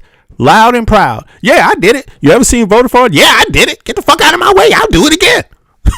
And by the way, fuck you. I don't want no health care. I want to pay for Clarence Thomas health care and Hakeem Jeffries health care. How dare you say I need to have health care? It's like these people are fucking sick, bro. They're sick.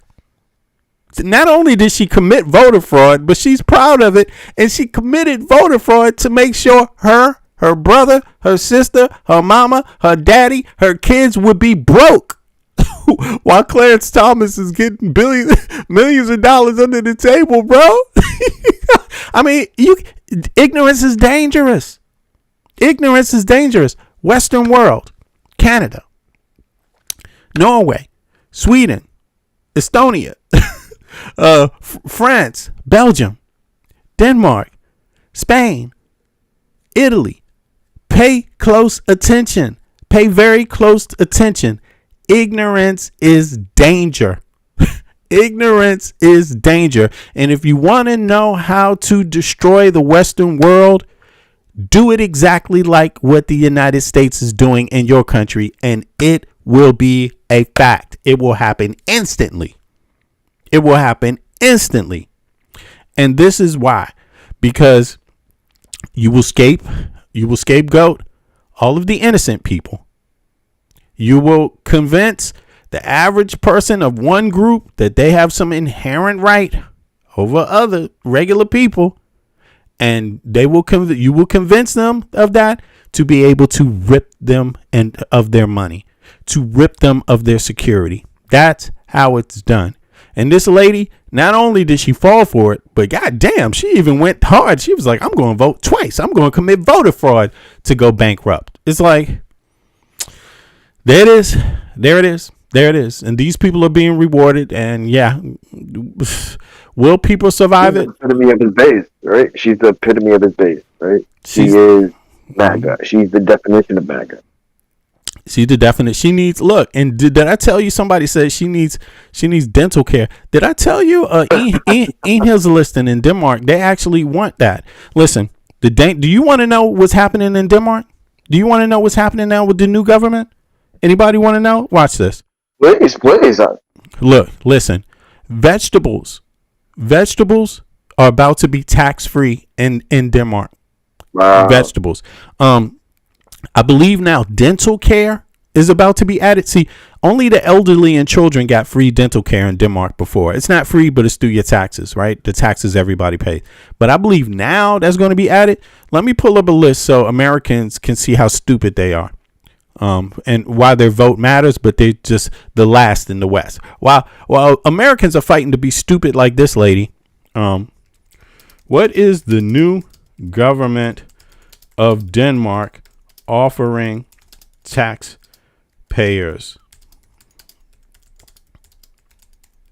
Let's see here, because the government has had a chance to meet now, so this is what they're proposing, and of course they all are agreeing on these things. These things that they're talking about are things they're agreeing on, the different parties, right, that have a seat in the government, right? So that means once they construct the laws, it will pretty much be passed, right? Now, so let me pull over to here and boom. Let me see, where is this at? Oh, by the way, y'all, let me see, where did I have this up? Where was this at? Why is this not popping up? Oh, here it is. Here it is. Right here. Denmark, right? Unveiled coalition government led by Prime Minister Mette Frederiksen. Congratulations. This is the third time she has been elected as the prime minister. This is a female prime minister, one of the most powerful women in Europe, to be honest with you, right? So those that don't know, but she's the leader of Denmark. She's the leader of the people that was like, fuck you, Trump. She's the leader. Look, when Trump was talking about Denmark, the U.S. military might invade Denmark, might just take it, they gave the order that came out from this government, the last government under her leadership. They ordered the military in Greenland, the Danish military, to shoot first. Do not call into command. Don't call into command and ask what to do. Shoot. They gave shoot first orders. Yeah, exactly. So don't sleep on women in politics. Of course, I'm not saying be biased. Don't make them holier than thou either. But I'm just saying they're just like everyone else. They had the potential to be great leaders or horrible leaders. Who knows? But in this case, this is Denmark we're talking about. And Denmark has coalition government pretty much all the time. They have many different parties. And of course, the Danish people are pretty sensible people. They know that, hey, if you want my tax dollars, the next question is, what the fuck do I get for it? You know, Americans don't think that way. The Americans think like, who's in charge? Is this some billionaire I can pay for their health care for? Can I pay for MAGA Mike Johnson's kids' school? Can I please give me some? I only have enough money left to pay for rent, but I'll give that to you, Clarence Thomas. That's how Americans are. Fuck it, you know? Can't have Clarence Thomas kids going broke. You know what I'm saying? Or being tossed out on the street. God forbid that.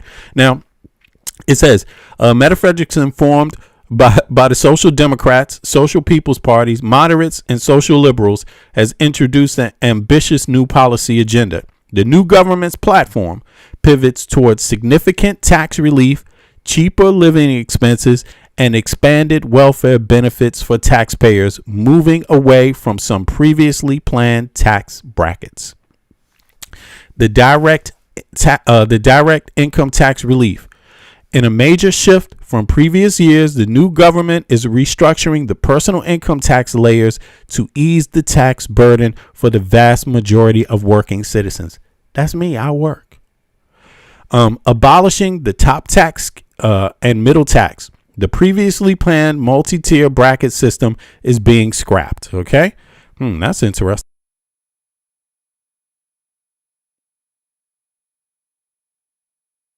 Let me see here. It says, sorry about that. It says simplified tax brackets. There will now be a basic tax rate for annual incomes up to DK 770,000. That's about $1 million, right? So any income earned above this threshold will be subject to a flat 15% top tax. Okay, damn, this is interesting. Okay, higher deductions for commuters. While the government decided against reducing fuel taxes, okay, so the gas tax is still going to stay. Denmark doesn't need that. It's a lot of Denmark's moving rapidly towards elk vehicles. They've already got the infrastructure down, so they've been working on that the last 30 years. You know. By the way, people that don't know, Denmark electrical lines, 80% of the country, probably 90 now, has all been underground for a long time. So that means when you have hurricanes and shit like that, you don't have to deal with the power lines dropping and businesses going out of business and homes not having electricity every fucking time a hurricane happens. Yeah. Any case, but you know, you could do that if you want in the U.S., the richest country on earth, but motherfuckers are more worried about the billionaires being able to afford lunch. Now, higher deductions for commuters. While the government decided against reducing fuel taxes on gasoline and diesel, they are compensating taxpayers by increasing the commuting tax deduction. So if you drive and that's your issue commuting, you're going to get more of a deductions for your taxes, right? Now, benefiting those that travel long distances for work or in your work vehicle, right? Some people don't just travel and commute. The vehicle is their job, right? And everybody doesn't have an L vehicle yet. So let's see here. Reduce daily living costs and VAT cuts. Okay, this is interesting. To combat cost of living, the government is introducing dramatic relief on everyday expenses. Heavy VAT on food. Okay. The value added tax VAT on all general food productions is set to be cut in half. So all food tax is cut in half. All food tax will be cut in half. That's all food. Understand that? That affects the price of goods in your grocery store when the buyer buys something. Okay? That's not what Trump has done. Okay? No, nobody that supports Trump wants anything like this whatsoever. Okay? Zero VAT on groceries. Zero VAT. That's zero tax. That's zero tax on groceries. VAT will be completely eliminated on all fruits and vegetables to encourage healthy living and lower grocery bills. Let me look at the chat. Are y'all seeing this? This. We're not talking about the United States of America. This is not the United States of America, what Trump's new government is doing. No. You didn't want that, you MAGA voters. You wanted to pay for Hakeem Jeffries' dental bills. So that's what you got. Meanwhile, in Denmark, zero taxes being removed from all vegetables and all fruits. Why? To encourage healthier living and lower grocery bills. Thank you very much. I appreciate that. I'm receiving that. The grocery store, I got 5 grocery stores, 1-2 block distance from me in every direction. Thank you. I got some good ones, by the way. I'm about to go buy some shit right now. As a matter of fact, what the fuck? Now that I know this, I'm going to go to the expensive store. Okay, let me see. Yeah. Keep in mind that this current administration just made cuts to fresh produce for what we have that's called the WIC program, which is a nutritional program for women, infants, and children. They just made cuts. They did the opposite. Make it more expensive. They did the opposite. They literally slashed for women the and voucher kids by 75% for women, infants, and kids. Like, so in Denmark, they want to make it more affordable for everyone by eliminating, by making all food tax 50%, and then the vegetables and fruits no tax. They wanted to make it more affordable for everybody. In the U.S., they said women and kids, you should pay more.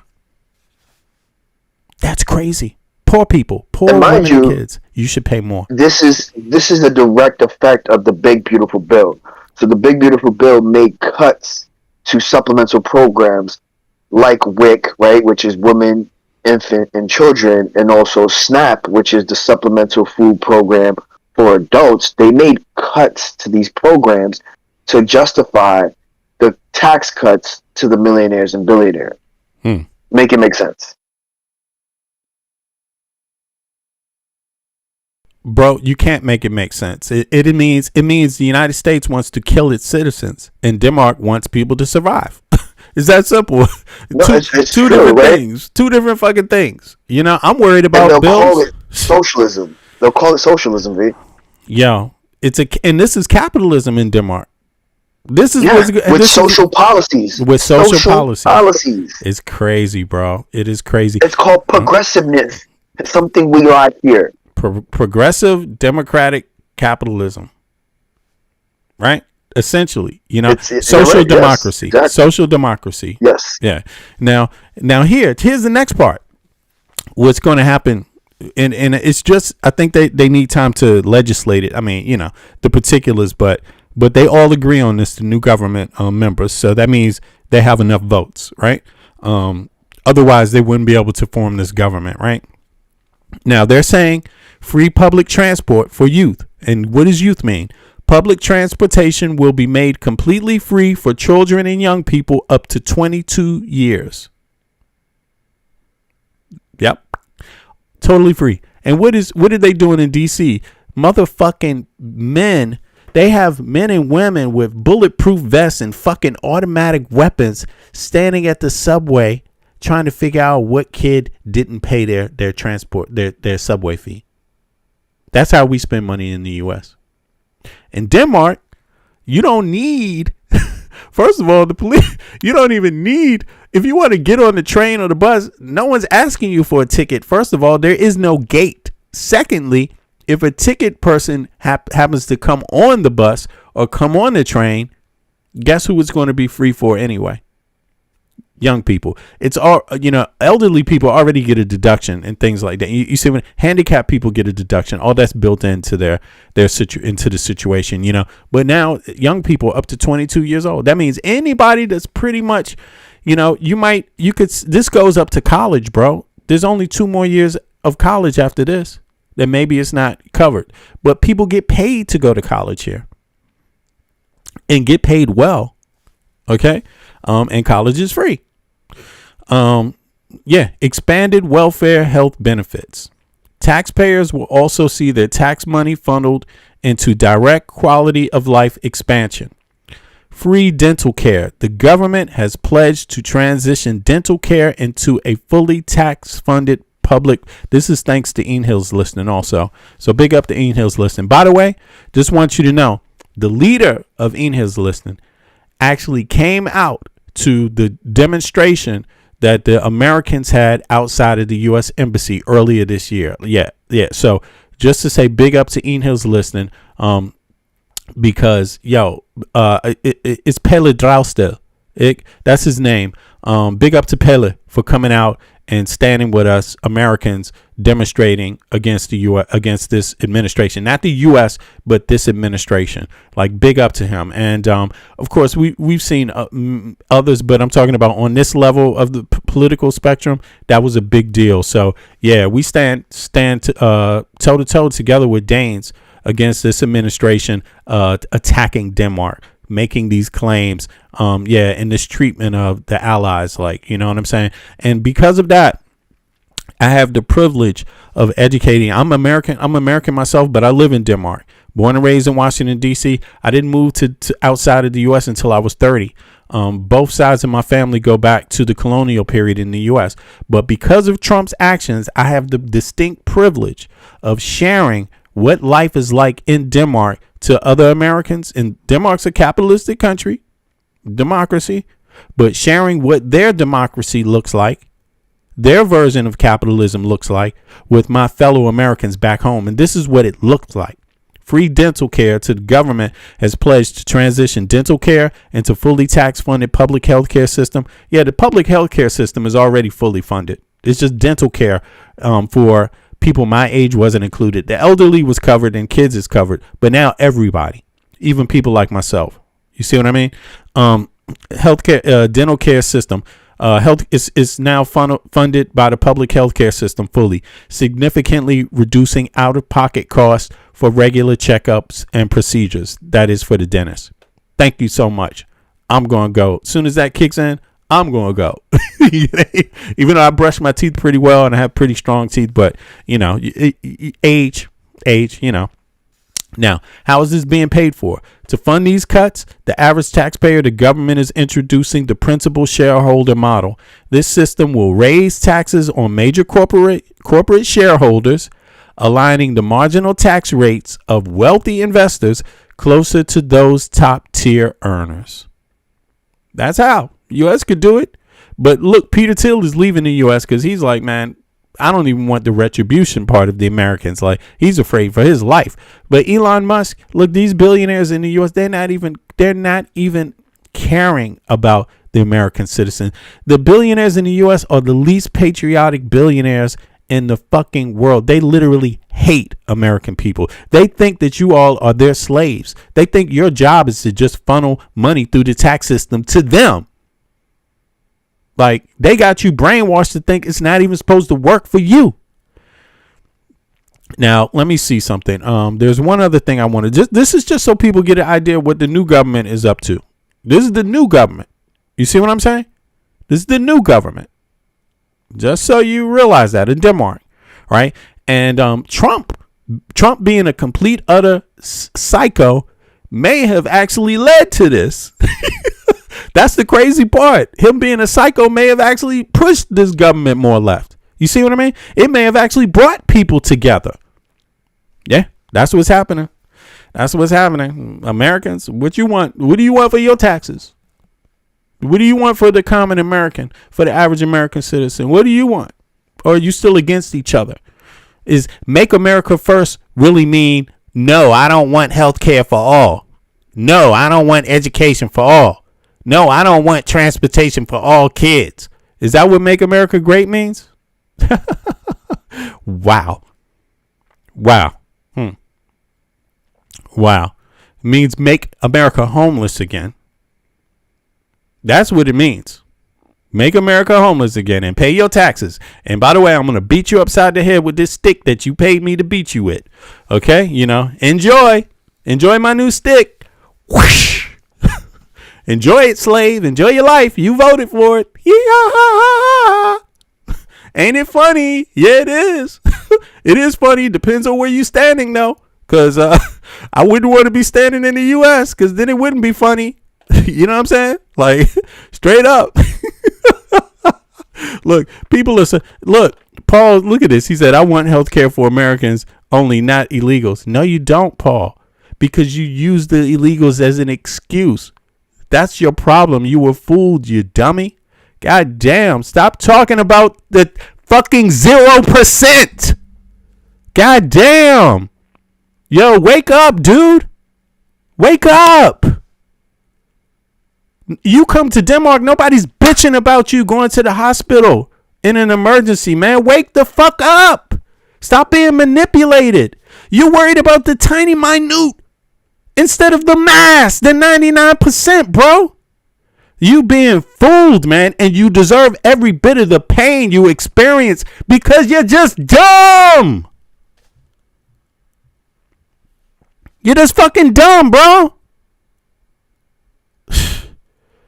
Like, straight up. I'm serious, man. This is some Americans have to be told by another American. You fucking dumb.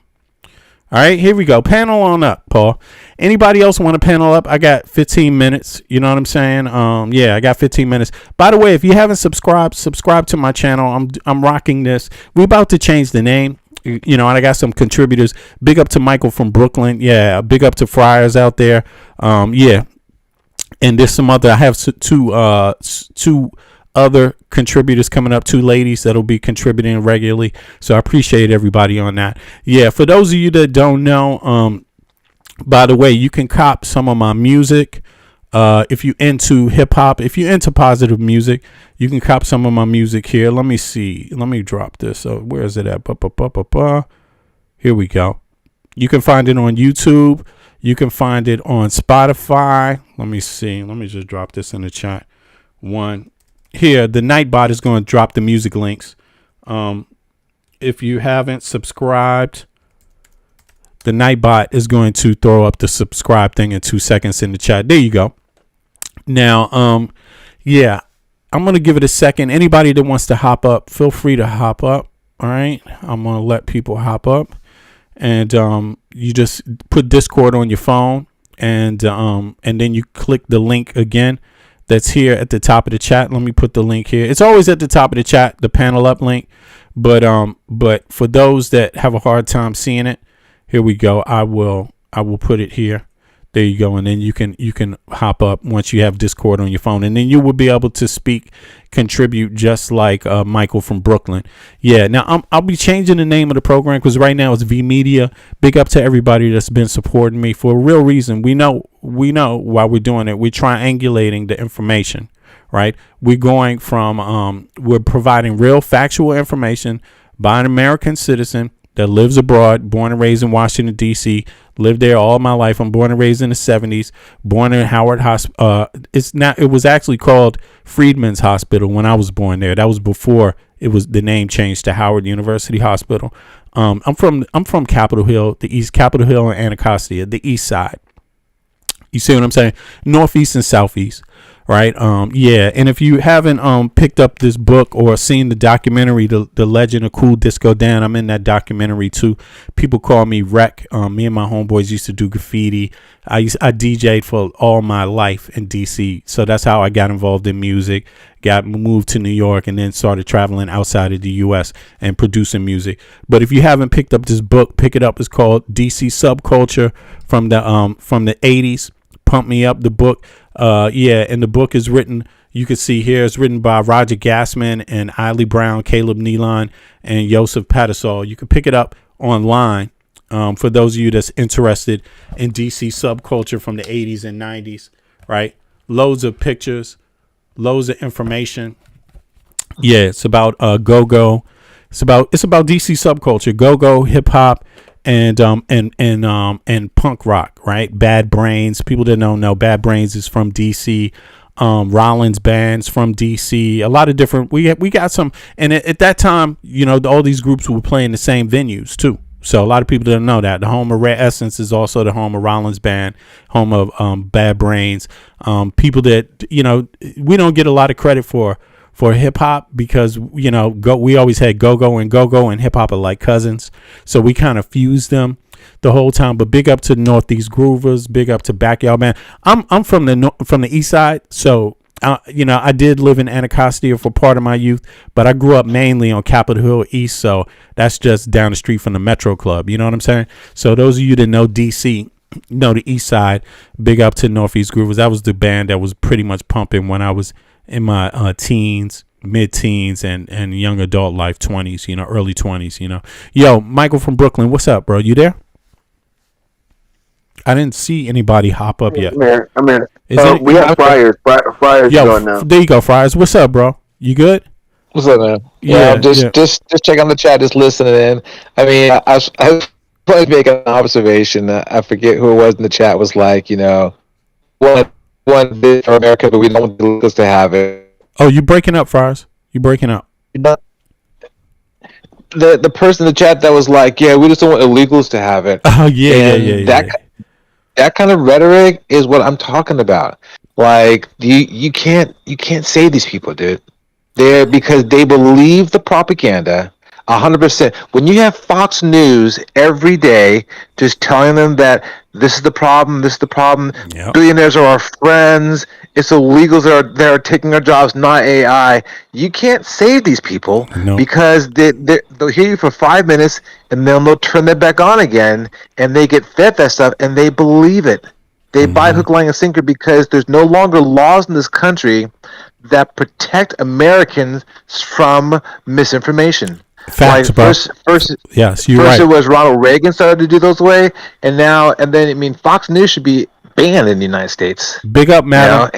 Hold on, Fries. So Madam Ray, appreciate you. Good looking out. I appreciate that, y'all. Everybody say thanks to Madam Ray. Yeah, Fries. Now, what Fries is talking about is he's talking about the guy in the chat that was talking about when we mentioned what the new government of Denmark is doing and how Denmark, as a social democracy, capitalistic country, handles a social policy, right? It's totally different from the U.S. So now they're introducing even more for people with the tax policy. And now groceries are cut in half, 50% tax on all groceries, and then fruits and vegetables, no tax on fruits and vegetables. They're going to make it all cheaper. Dental care is now going to be included. It was already included for kids and elderly, free. Now it's included for everybody. Then free transport from all kids up to 22 years old.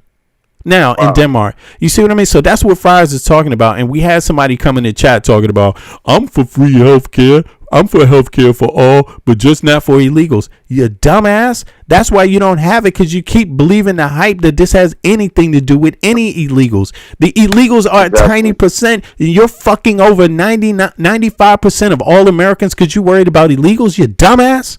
Like, you fucking dumb. Like, wake up. And the person that said it, if they came to Denmark the first day they arrived, even though they're not even a citizen, their emergency care is 100% taken care of, even though they're not even a fucking resident. You know, and we're too stupid, bro. We only believe in taxes, our tax money to go to the fucking billionaires, bro. We're too stupid to want it to work for us. And that's what Fries is talking about. So just go ahead, Fries. Sorry, I'm gonna let you do it. Yeah. Again, I don't blame people like that, because there's a difference between being stupid and being uneducated. And they're extremely uneducated. They're fed constant propaganda. Now they're fed state propaganda. I mean, you have the Trump administration labeling what they call the left as declaring them enemies of the state, because they're actually giving the real information about Trump's health. And that is making him angry.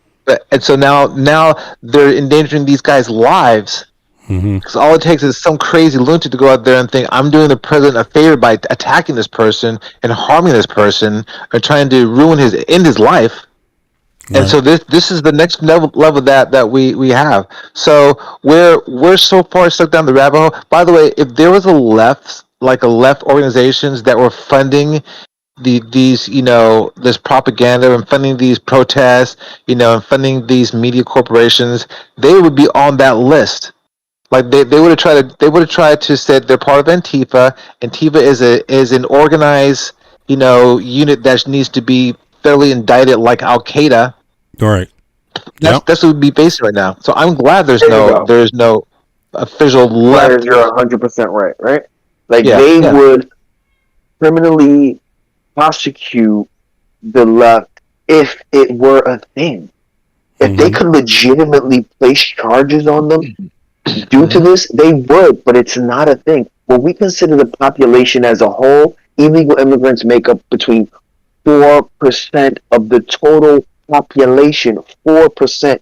You are denying yourself access to free healthcare over 4%. That's like saying, you know what? I don't want $96 because you're taking $4 away from me. That is literally what you're saying when you do that. Exactly. Yep. It's insane, bro. Oh my God. It is just.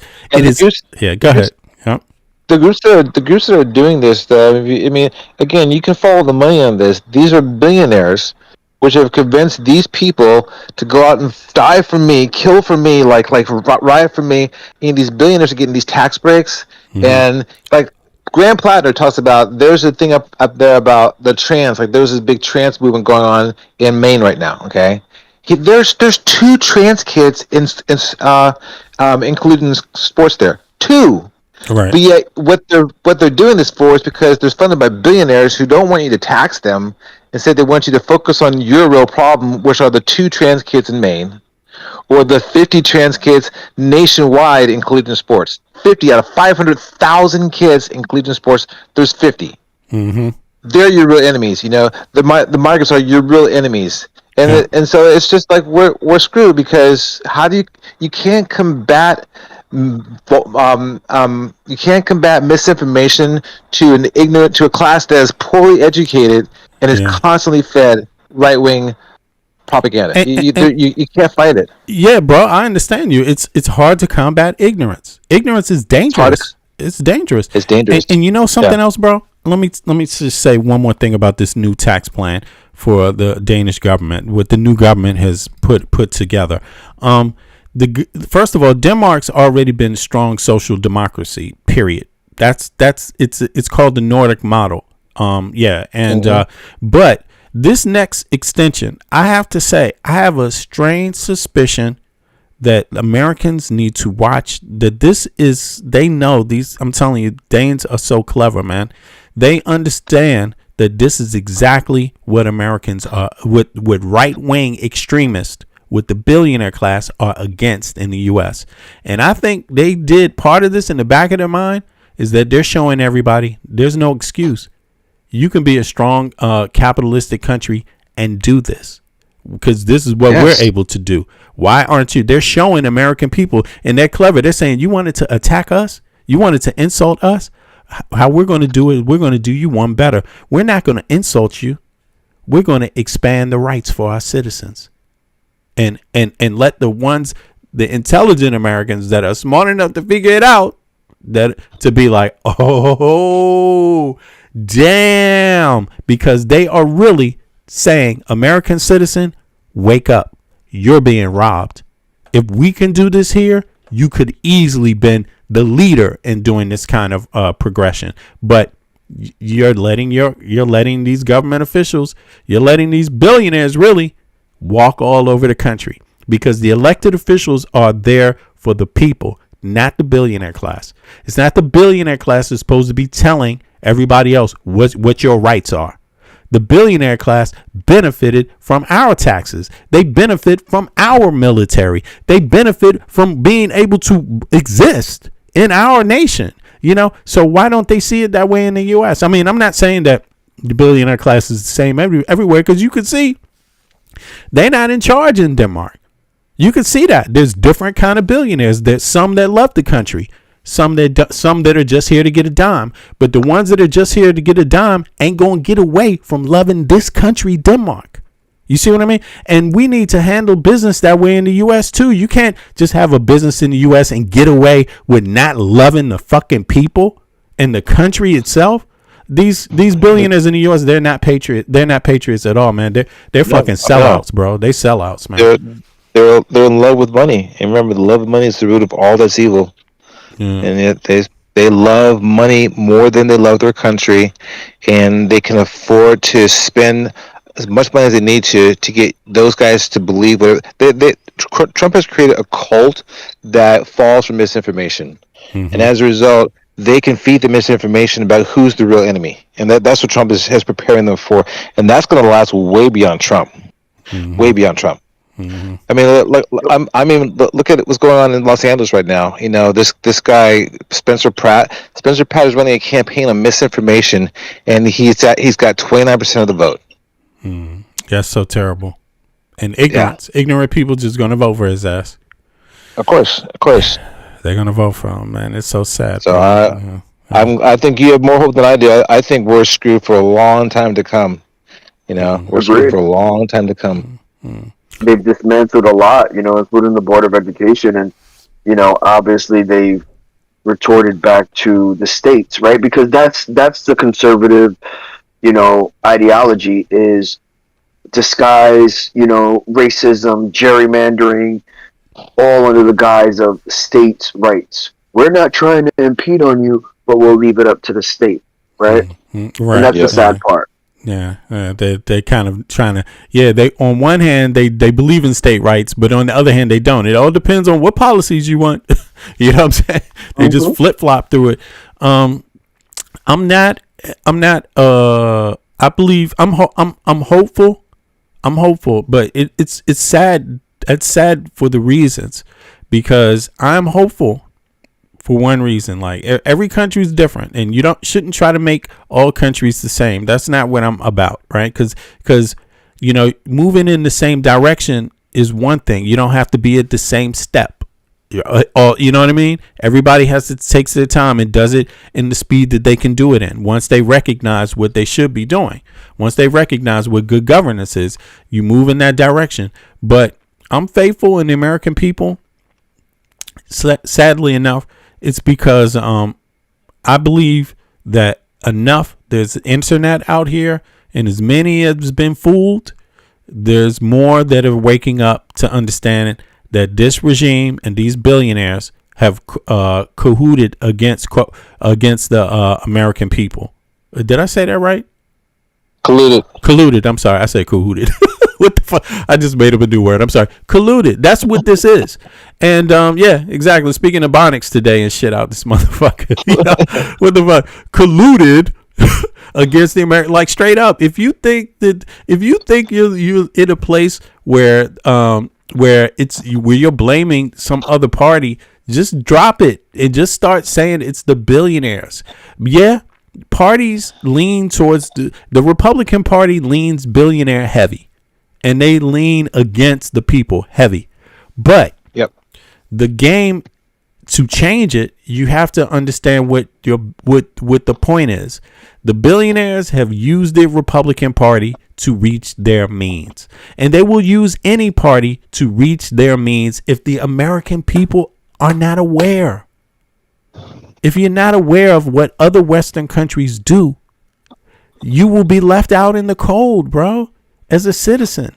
And, you know, you just have to understand, you are, when you compare the United States of America to every other Western country, the citizens of the United States of America are last. They are treated last by their own government. So just recognize that, like, you're not number one. What you're experiencing is not what the average person in the average Western country is experiencing. You're not. The homelessness, the poverty, the goddamn lack of health care, the bickering about 4% over everybody else. This, I don't want no illegals getting health care, when it's 4% over. So you're going to vote for 96% of Americans to not get universal health care because you're worried about 4%. That's called being dumb. Nobody else in the West is doing it that way. That's insane. Everybody else in the West has universal education and universal health care. You're going to let 4% illegal immigrants stop you from that when you pay just as high tax as everybody else in the West? That makes you stupid. And nothing good comes out of stupid. Yes, your poverty and your pain and your bitching has everything to do with your stupidity and how you fucking don't demand this shit with your vote. Like, and you're the only ones that's going to be held accountable. You will be held accountable. You know, so on that note, I'm out, y'all. You want to say anything else before we be out of here? All that's good. But the next time I want to talk real quick about the Second Amendment, because even that's been taken from people, because Scalia changed it. He killed the Constitution to do it because it's a living Constitution. But because before we're supposed to have a well-regulated militia to protect us against a tyrannical state, against the government when they're tyrannical, and that's gone now. It turned into an individual gun right because they can keep us divided, they can keep us untrained, so we don't have a militia system to protect us against times like this. And so again, that's how far down the rabbit hole we are. Like they've got us where they want us, because they can take your individual gun from you. They can't take a trained, well-regulated militia. They can't break that up and take their guns away. Right. We don't have that. Yeah, it's gone. It's true. Gone. It's by the Constitution. It's gone now. So yeah, and that's the problem that we have. Like that's what Scalia did, but again, Scalia died on a hunting trip with the NRA. So he had his purposes for doing that, because it was to make money for himself and for the NRA at the cost of us having a group of organized militia that the government pays for to protect us from the government. So that no longer exists. So we're fucked. Yeah, it's. I understand you. No, you're right. Actually, I'm just going to call the next stream that. So that's going to be in that's going to be roughly 18 the same time, 2 a.m. That's going to be no. What? I'm sorry, I came on today. That was 2 a.m. Eastern Standard Time, America. Right. It's going to be maybe a little earlier. I will try to do it a little earlier, but I'm going to set up the stream. But good looking out, bro. I appreciate you stepping up. Yo, Friars, put your tag, and also you, Michael, put your tags in the chat so people know, so people can come and subscribe also. Yeah. Even though I know you guys aren't really caring really about focusing on your own content right now, it's still good to get some subscribers. So everybody go to their pages and subscribe anyway. Because listen, you're getting two strong, probably very excellent, strong contributions from two people that know policy from the left, and they're not exactly, they don't have the exact, sometimes they have some debate, but you can understand that they know what the hell they're talking about. And I know what I'm talking about with a lot of shit, but listen, I need backup, and I don't just stand on my own. I need to stand together and lock arms with people that are even sharper when it comes to specific things. You can't know everything. You see what I mean? So since it's election year, that's what we need to know. We need to know our civics, and we need to shoot down anybody that's spreading lies about our civics and our fucking right, our constitutional rights, and the power of voting. So listen, last time, if you have not voted, you can easily go to vote.com and you can register to vote. Anybody can go there right now and they can register to vote. And it doesn't matter what state you're in. You just type your state up here. Let's say you live in what's another state? Let's say you live in Kansas, for that matter. All right, you just click on the button. It'll go right there. It says register or update. That means you can update. Maybe you need to update your address. You can update your shit there. And each state asks for different things to update. Or to register. One might say, give me your state ID, or another might say, what is your last address that you lived at? They might ask you a couple of questions like that. Don't just listen to someone else tell you, oh, but everybody is all the same. No, it is not. Know your own state. Okay? And this helps you do that. So, so get out there and register to vote, because your vote counts. And no matter where you are, don't let anybody take that away from you. They're taking so much away from you now. Do the easiest thing and vote. Don't be a fool. If your ass doesn't have a job, even if you smoke weed, even if you don't give a fuck about the government, you still register to vote. Even if you think it's not fair, still register to vote. Still find someone you can vote against. And by all means, when it comes to getting rid of Trump, do not vote for anyone that has anything to do with Donald J. Trump ever again. Never, never, never. Anyone, if you want to vote for a House representative, if they backed any bill that Donald J. Trump asked for, don't vote for them in this midterm elections. If they done anything to take away your health care, don't vote for them. If they done anything to take away any of your fucking rights, do not vote for them. They are your enemy. Okay, I'm out, y'all. I'll be back. Appreciate everybody. Yeah. All right, y'all. Catch up. We catch up in a few. Have a good beginning of your weekend. All right. Have a good one, guys. Yeah. At least the Epstein files. Thank you, B. Yeah, appreciate you, Michael. There you go. Happy. Yo, y'all, this is one of my new tracks I'm working on. I'm only going to play a couple of it, but Rest in peace to Storm. This is my homeboy Storm from Giant and Storm that passed away. New shit. Produced by yours truly.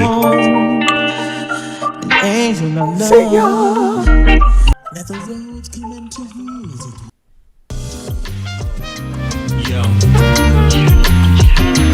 The time, the place. Where you just focus on the things that are real in your life.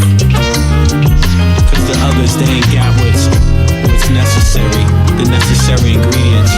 But we do. Check it. We got what you need, you want it. We know what you want, we got it. We know what you feel, you want it. We got what you want, you can have it. We got what you need, you want it. We know what you want, we got it. We know what you feel, you want it. We got what you want, you can have it. Orientation in this place we call Earth. Love from conception, from your mom, your birth. Pops planted the seed in the turf.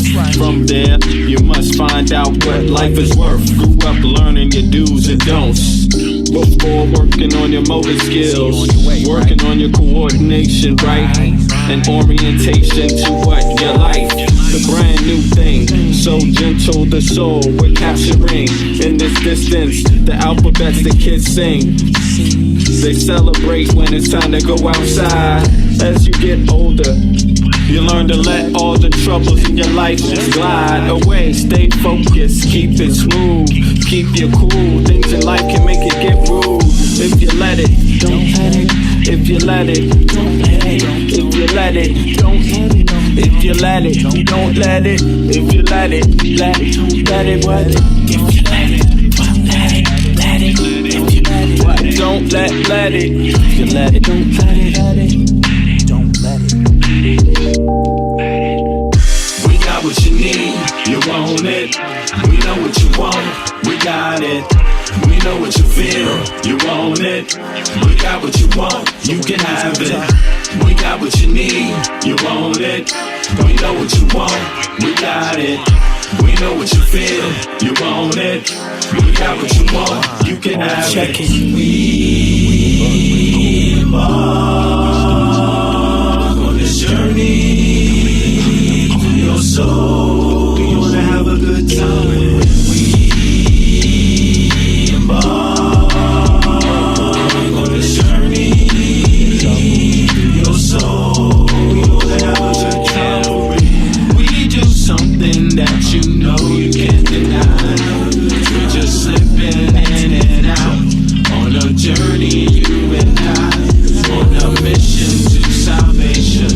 Our spirit be our transportation. We think you'll do a little love and that is true. For real, we bring something that you know you can't deny. We're just slipping in and out on a journey, you and I. Bring it. We got what you need, you want it. We know what you want, we got it. We know what you feel, you want it. We got what you want, you can have it. We got what you need, you want it. We know what you want, we got it. We know what you feel, you want it.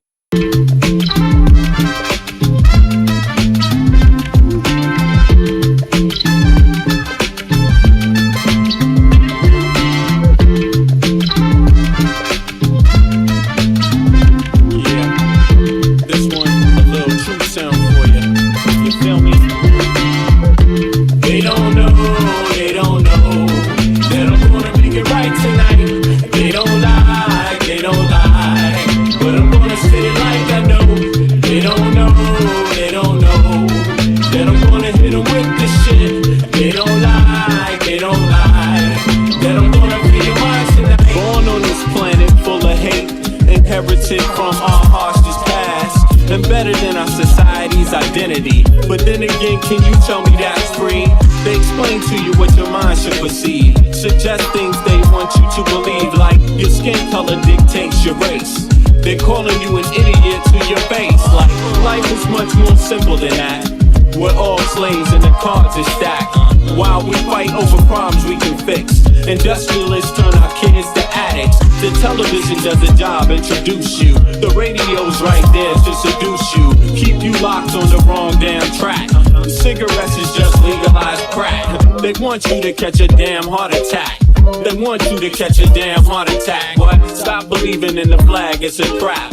Cause men rule this world, that's a fact. They don't know, they don't know. But I'm gonna make it right tonight. They don't lie, they don't lie. But I'm gonna say it like I know. They don't know, they don't know. That I'm gonna hit them with this shit. They don't lie, they don't lie. That you're gonna feel mine tonight, tonight, tonight, tonight, tonight. That you're gonna feel mine tonight, tonight, tonight, tonight, tonight, tonight. That you're gonna feel mine tonight, tonight, tonight, tonight, tonight, tonight. That you're gonna feel mine tonight, tonight, tonight, tonight, tonight. If you see a man that needs help, then help a brother. If you see a sister on her own, still love her. Cause life is about how you choose to see it. But you gotta teach people how to learn to see it. The planet's been through suffering many times. We propagate many wars many times. The people need to wake up and stop accepting deceit from their own government's deception. You can't blame the people for needing protection from the government's bad reputation. We need to sing a song called Free the Nation. Cause we done had a whole lot of separation. Racism, classism, nationalism, based on keeping people out on the plantation. That's the plan, no doubt. Cause rich people got a plan, no doubt. If you still don't understand and believe that we are all one from the same mother, and respect each woman and man with the same consideration you would like to be given on a daily, then you need to retire so the new generation can take over and show you how to live and govern this place we call Earth home.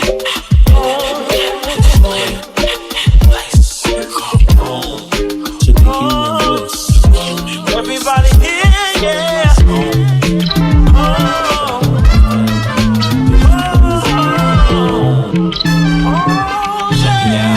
They don't know, kid. They don't know, they don't know. But I'm gonna make it right tonight. They don't lie, they don't lie. But I'm gonna say it like I know. They don't know, they don't know.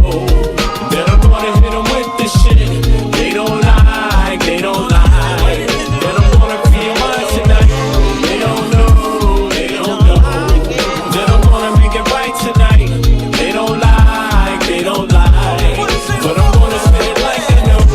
They don't know, they don't know. That I'm gonna hit them with this shit. They don't lie, they don't lie. That I'm gonna feel mine tonight.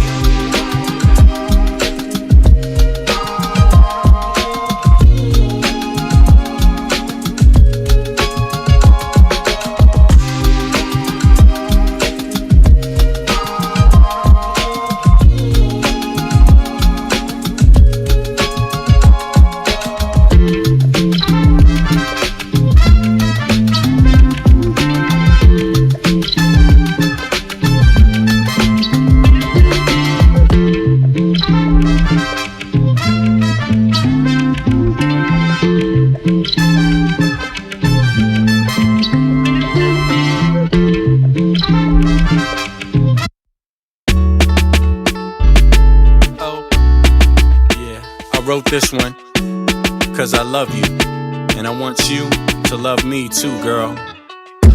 I just want to love the way you love the way I love you. I just want to love the way you love the way I love you. You my TRL, I'm looking at you. The look in my eye, you can tell that I wanna know you, better yet show you that I treat you right, this I owe ya. The feelings I feel are not obscene. It's no secret, I'll go in public and scream. I'll LOV you, my baby girl. The feeling's so true, we can make our own world. We were made for each other, I feel like you love. We had a child, we be father and mother. There ain't no other I'd rather spend my time with. This love can endure anything that splits. If it wasn't legit, you wouldn't hear it. I could never be confused by your spirit. We just take it still a rolling cause we both know what we do. I'm in LOV with you. I just I want you, to love, baby girl. love the way you love, Love me, love the way I love. I love you. I just want Hey, to love, oh, love the way you love, love me. love the way I love you. I love you, girl. Just relax, just relax, just relax, just relax, just relax, just relax, just relax, just relax, just relax, just relax, just relax, just relax, just relax. Hold your hand when we in town. Protect this love, even in the underground. Joy to God, eating brunch on a blanket. This God that granted us these days, I thank it. It's no wonder why I'm comfortable with you. It's all the simple things for me that you do. When you rub my back, it's feeling so nice. Much more than real needy and ice. It's about the kindness I can see in your face, and the way it's at the right time and place. No other woman I'd rather spend my time is. This love is so fresh I can taste. I just want to love, love the way you love the way I love. I love you. I just want to love the way you love. It's about you. Love the way I love you. I love you. Just relax, just relax, just relax, just relax, just relax, just relax, just relax, just relax, just relax, just relax, just relax, just relax, just relax, just relax. LOV you, my GRL. What? It's like that.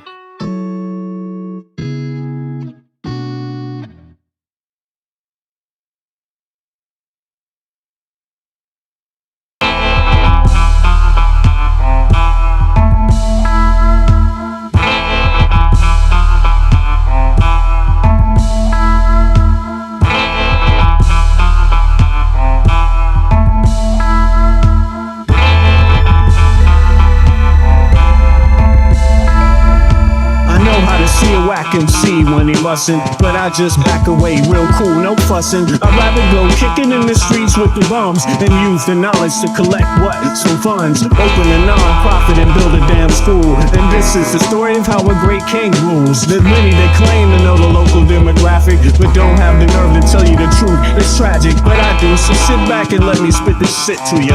You feel better when I spit this shit to you. Despite the system trying to clamp down on the people will learn how to stand up to evil. Not evil that's across the globe, that's too far. But evil lies in their own backyard. And fighting, it's not an option, they can't win. The government, it's not supposed to represent sin, but then again they do, and that's a problem. So let's go down and figure out how to solve them. It's not fun being a rapper that can't speak, but we do, yes, and plus we make fat beats. Yo, we smoke weed, break up trees. Listen, bringing fat beats, that is our mission. You wanted to see us, homeboy, shut up and listen. Thelonious and Big Bennett, brother, check the vision. Mentality, several different realities. Enter the Star Trek room when you hear the boom. I be the Walkman with the super bass. Automatic stop, yes, stereo cassette player.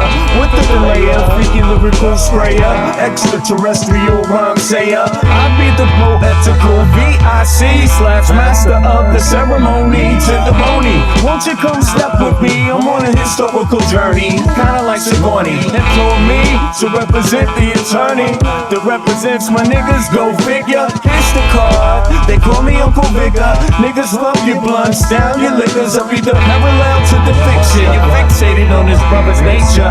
Relaxed behavior, I might save your change. Flip it, rearrange the whole concept. You must good for all your brain. Insane, psychotic, neurotic, black onyx, and hooked on phonics. Yes, atomic, it bleeds like a bonnet. Cut with the Asiatic, they all up on it. Rhyme static with the robotic type of skill. You wonder, is this nigga Vic really for real? It's still, but only necessary in the barrel. berry. I'm milk like dairy, they quite contrary. That's scary, but I'm a dog in the prairie. I scurry to grab my bones and just bury. Lyrical flurry, go get your secretary with impeccable dictions. My style might vary, so get a hold of your own shit real fast. Fucking with us, we take it right out your ass. Every dog chill while the other dogs howl.